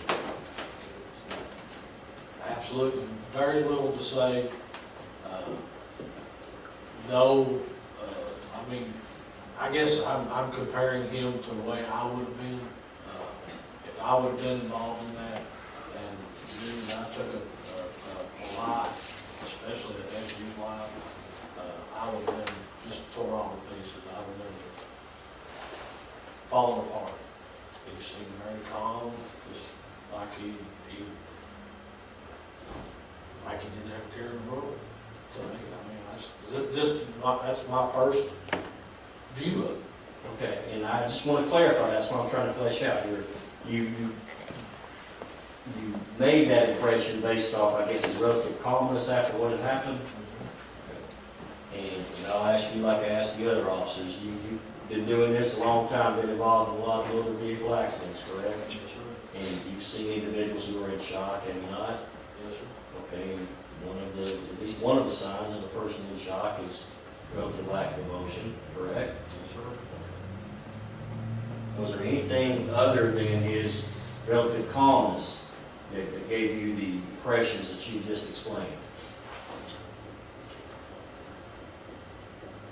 Were you able to hear him talk at all?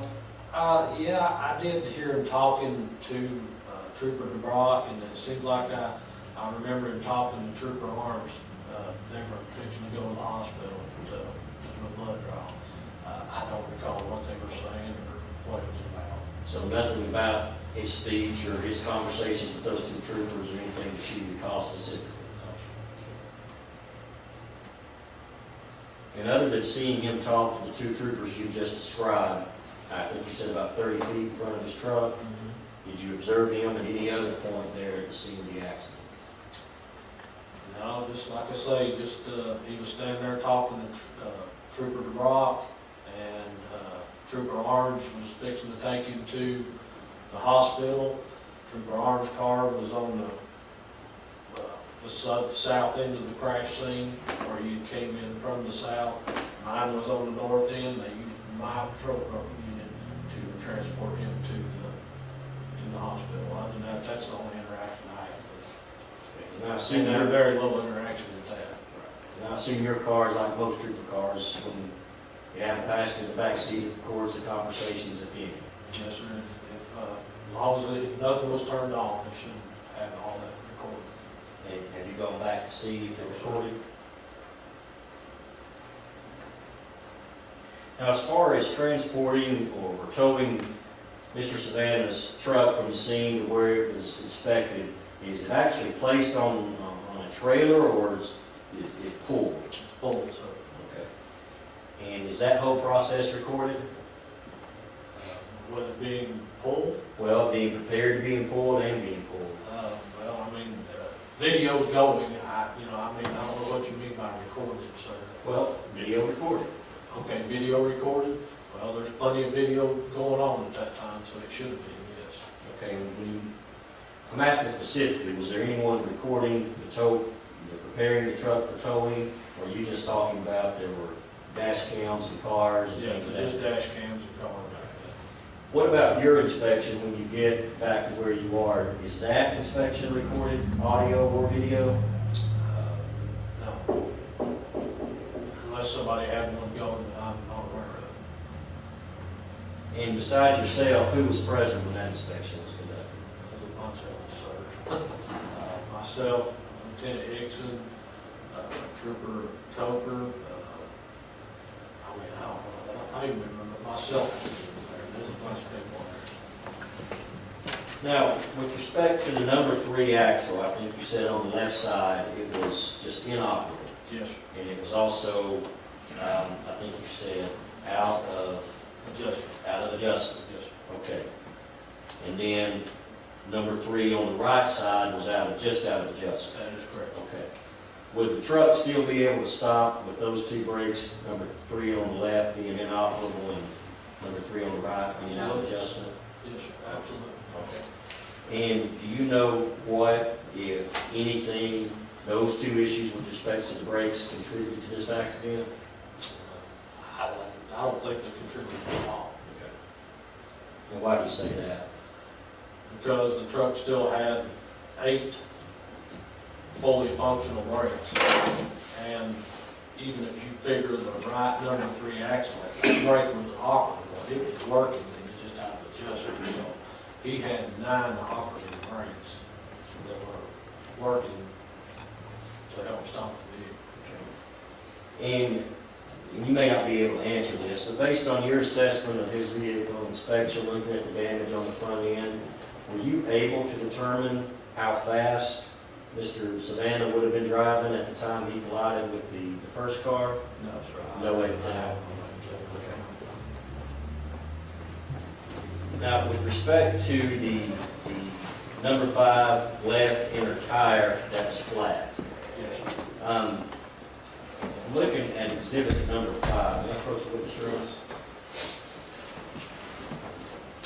Now specifically refer to this part.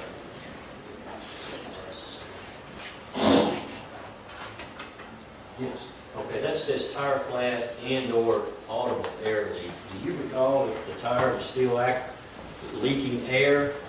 It says audible air leak. Yeah, well, in our asking program where we pull down, we do the inspection and it pulls down violations.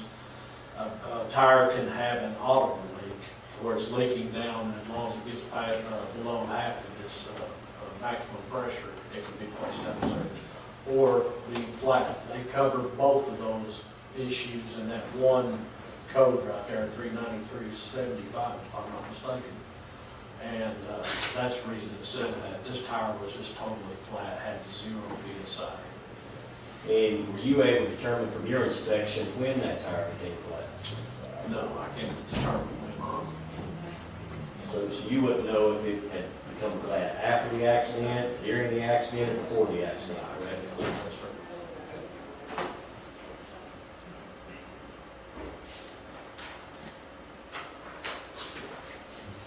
Now, with respect to Mr. Savannah's commercial driver's license, I think you said that his medical card was out of date.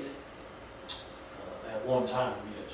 What do you mean at one time? Well, he was cited in prior inspection. I don't have that information at this time, but he was cited on a prior inspection where he hadn't expired or cancel the medical card for whatever reason. And that's the reason that was listed on that inspection. Okay, so as at the time of this accident, do you know if his medical card was actually active or in date? Yes, it was, according to his company, it was active, yes. Okay, so as far as the medical is, that was current as of February 3rd, 2022. According to the medical information we got from the company, his medical card was current, yes. All right.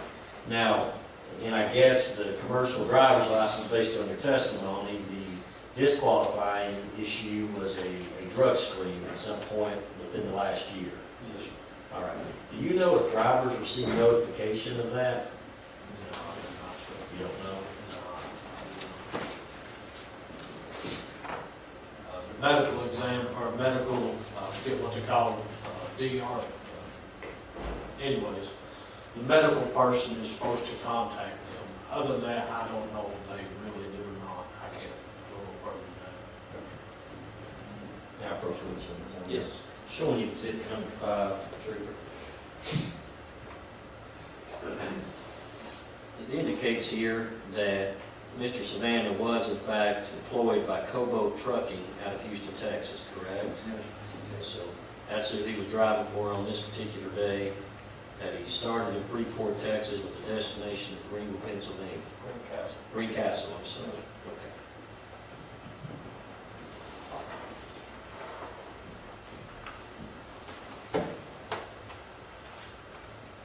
I believe that's all I have. And Judge, this is really just a housekeeping issue. I don't believe that I ever offered Exhibit 5 to enter into evidence and say we make that motion at this point. No objection. It is entered as Exhibit 5. Any other direct questions for Trooper Hinds? Nothing from this witness, Your Honor. We're going to have to be excused. Thank you. Any other witnesses on behalf of the state? Now, the state calls Detective John Mase of the Roane County Sheriff's Office.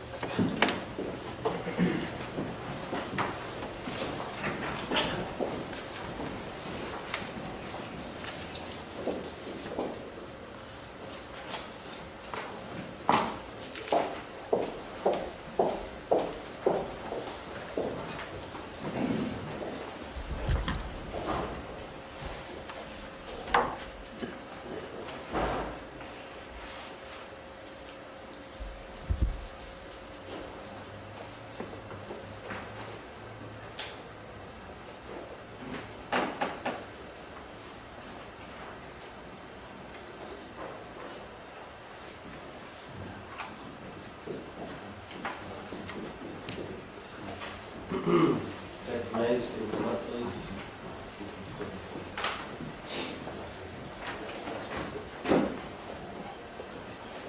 Please raise your right hand. You swear or affirm to tell the truth, the whole truth, and nothing but the truth, so help you God? Yes, sir, I do.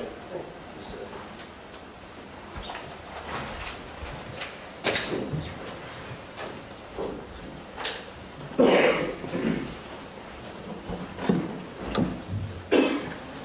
All right, sir. If you will, please state your name for the record. Detective John Mase at the Roane County Sheriff's Office, How long have you been with the Roane County Sheriff's Office? 17 years. And did you have any prior law enforcement experience before that? Yes, I worked for Rockwood Police Department as a patrolman and eventually did a deputy chief position. I also worked for Harriman Police Department. And what are your duties with the Roane County Sheriff's Office? I'm a detective to investigate all crimes from petty theft all the way up to murder. I'm also assigned to training where we do basic training for the Sheriff's Office and also assist other agencies with training. And as a result of your employment in law enforcement over those number of years, what type of training have you received? I started in 1998 with basic corrections training, pursued on into basic patrol training, went to Tennessee Law Enforcement Training Academy, where I graduated there. I continued my career, coming on to working in the drugs, narcotics division, working a canine officer. When I come back from Iraq, I started working into traffic safety, received an award for driving under the influence,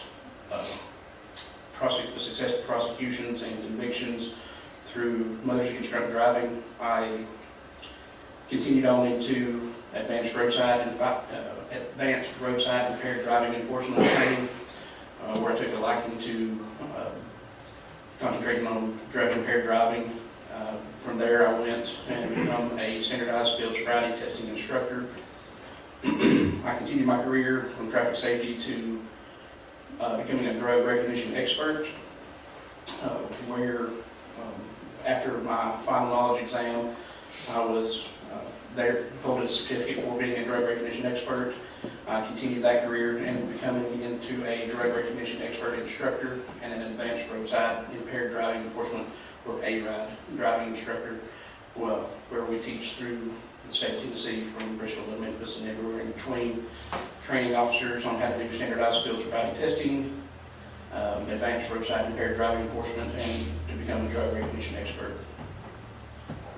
And would you briefly explain what is a drug recognition expert? It is a person that's been trained to put a subject through an evaluation to see what their level of what their impairment would be under certain drug categories by doing a series of tests. Okay. And were you employed with the Roane County Sheriff's Office on February the 3rd of this year? Yes, sir. And how did you end up on the scene of being a Roane County deputy? From the first initial call out, responded over to Loudon County.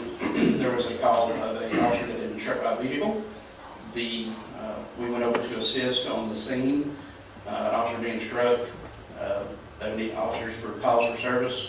Responded to the scene and then found that I would be part of the investigation, possibly doing an evaluation on the driver, because they had it at one point in time.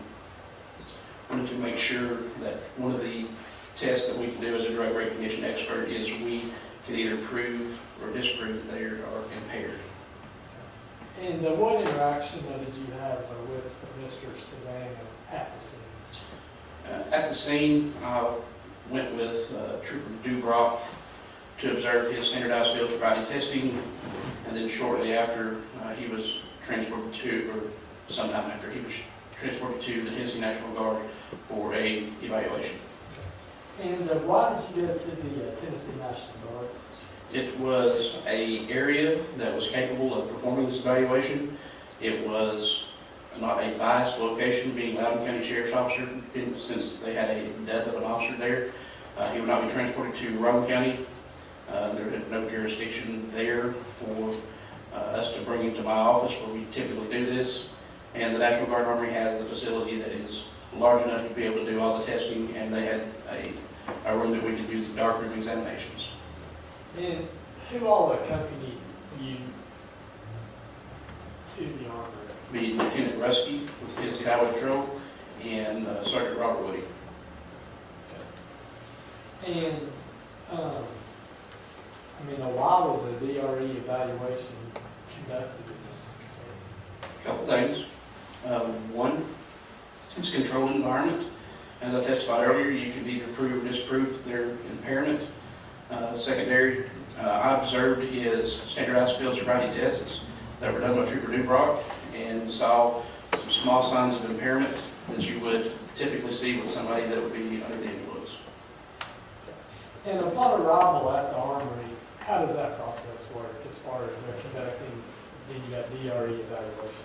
I took Mr. Savannah into Sergeant Woody's office. It was a larger office. It had a hallway shortly outside, and I explained to him what I was going to do, what the process would consist of. Asked him if he was willing to do the evaluation. It was completely voluntary. Explained to him the tests that we would be doing that would be similar in nature to what he performed out on the side of the road. The only difference is this is a controlled environment. It is a level surface. Don't have to worry about blue lights, red lights, passing cars, people yelling, helicopters going over. Controlled environment.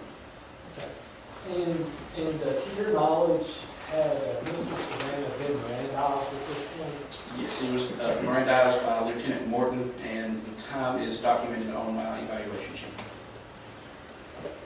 And so what was the first aspect of the test that you conducted? The first thing that we do is explain to him exactly what we are going to do. And there's a series of questions that we would ask. An example, the time, what he had to eat, and a couple other things. And during that, we would also make sure that he was not impaired by alcohol by giving him a preliminary breath test. And did you conduct a preliminary breath test in this case? Yes, sir, I did. And what was your observation? The test come back as a 0, meaning he had no alcohol in his system at that point in time. And it was used with our state-issued PBT. And then after you conducted the PBT, where did you move with your evaluation? Moving into the questions, asking a series of questions, asking about medical history, if they're under doctor's care, if they are, if they're blind in one eye. There's a whole series of questions that we would ask.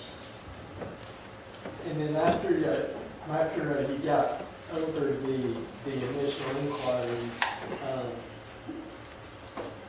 what was the next step that you had to complete? We start going into some of the psychophysical testing that we would use. And what are some examples of those? Modified Romberg test, a walk and turn, a finger to nose, a one-leg stand where they perform it on both legs. We would also do, moving on, we would do a lack of convergence test that has to do with the eyes. We would also look again at see if he had horizontal gaze nystagmus or an HGN or VGN. And we would just continue with the process. It is a process that is standardized throughout the nation, the way that we do the testing. And was the modified Romberg the first psychophysical test that you had to perform? Yes. And what briefly is modified Romberg? Modified Romberg test is a test during the instruction stage where we explain to them, we put them in a position to where we have them place their feet together, hands down their side, and we explain to them they're going to tilt their head back slightly and close their eyes, and they're going to visualize the passing of 30 seconds. We tell them we don't care how they get to that point, but when they get to that 30-second point, they're going to bring their head forward to me, look at me, and say stop. While we're doing that, we're observing to see if their body has any sway back and forth, and we're also looking at the body and the eye. We're looking for eyelid tremors, body tremors, and anything that we could see that would stick out to us by someone just standing there. And did you in fact conduct that test with Mr. Savannah? I did. And what did you observe? Observed that he had a 1-inch sway in a circular form or circular fashion. Also observed that he had eyelid tremors and he had body tremors as well.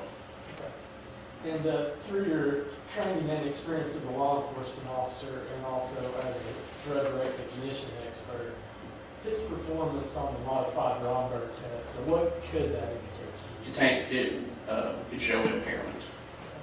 And did you have him perform the walk and turn test next? I did. And did Mr. Savannah offer any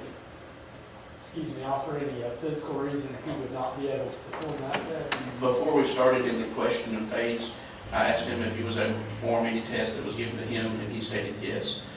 The walk and turn, we put them in a stance with their left foot on a line. There was lines on the floor that we could use, put their right foot in front of them, have them put their hands down to their side, and not to move from that location until we tell them otherwise. And then we asked them for verbal cooperation, asking them if they understood.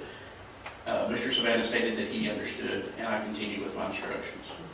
Okay. And did you in fact demonstrate the test? Yes, I demonstrated the test on how to perform the test, how to keep his arms, how to do the turn, how to count, and how to return back. During this time, I took note that Mr. Savannah lost his balance in the instructional stage, and that it would be a clue of impairment based on the training experience. And did Mr. Savannah actually attend the walk and turn test? He did. And what can you tell the court about his performance on the test? I know that he took 10 steps instead of 9. They're prescribed to take 9 steps. He raised his arms multiple times. We instruct them to keep their arms down to their side while they're walking. If they raise it more than 6 inches, we count that as a clue. And if I recall correctly, I believe he stepped off the line as well. And did you have Mr. Savannah perform the one-leg stand test? Yes, sir. Can I go back to the walk and turn? Sure. Okay, during that time, they're supposed to take 9 steps heel to toe, and when they get to the 9th step, they keep their front foot on the ground in a prescribed manner. They're supposed to take a series of small steps and then take 9 steps heel to toe back. When he did the turn, he did a double pivot, which is described as he put both feet and turned at the same time. He turned the wrong way. And then on his steps back, he took 8. He raised his hands during that time as well. And through your training and experience as a law enforcement officer and as a certified drug recognition expert, his performance on the walk and turn test, what could that indicate to you? It also shows signs of impairment as well. So now to move on to the one-leg stand, did you instruct Mr. Savannah on how to properly perform the one-leg stand? Yes, I put him in a position during the instructional stage where they put their feet together, hands down to their side, and they stand in that position until told otherwise. I asked for verbal cooperation back, and Mr. Savannah stated yes, that he understood. And did you demonstrate this test to Mr. Savannah? I did.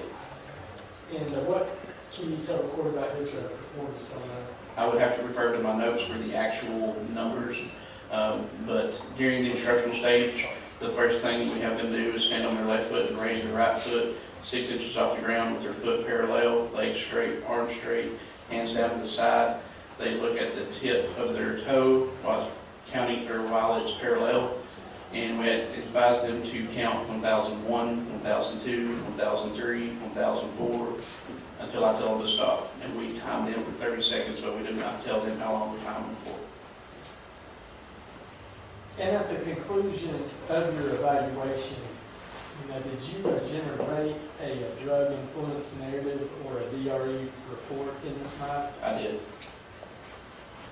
And would it, to refresh your recollection, like if you could review that report as to specifically what Mr. Savannah did? Yes, sir. On the one-leg stand? Your Honor, may I approach the Absolutely.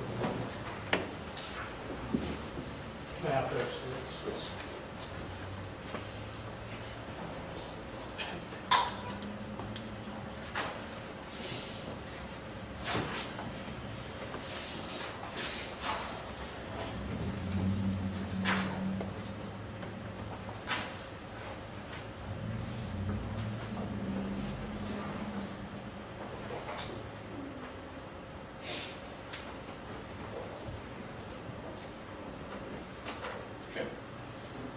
And so what can you tell the court about his performance on the one-leg stand?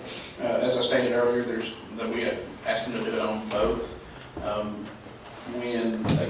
When I asked him earlier during the questionings and asking, he told me that he had a laparoscopic knee examination a number of years back, but that would not refrain him from doing any type of psychophysical test or any type of physical test.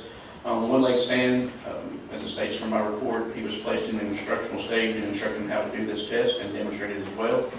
He was instructed to stand on his left foot first, in which he did. We were told them to count, as I testified earlier.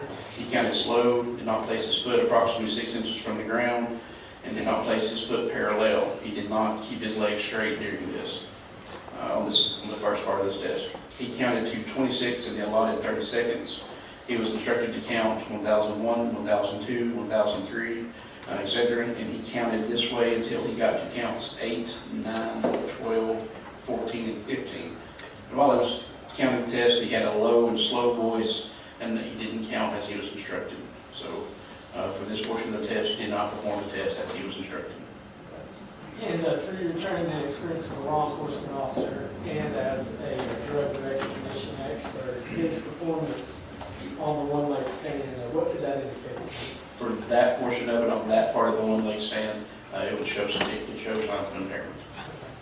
And then did you also have him perform the one-leg stand once more? I did. And why did you do that? As part of the standardized testing requirement or sequence that we use as a drug recognition expert. And throughout, both the tests on the one-leg stand, did you take into account the statements he had made about having a medical procedure done in the past? Yes, if I remember correctly, it was a number of years back, but he stated multiple times that he was able to perform the tests. And did you also have him perform the finger-to-nose test? I did. And did you instruct Mr. Savannah on how to properly perform that test? I did. And did you demonstrate the test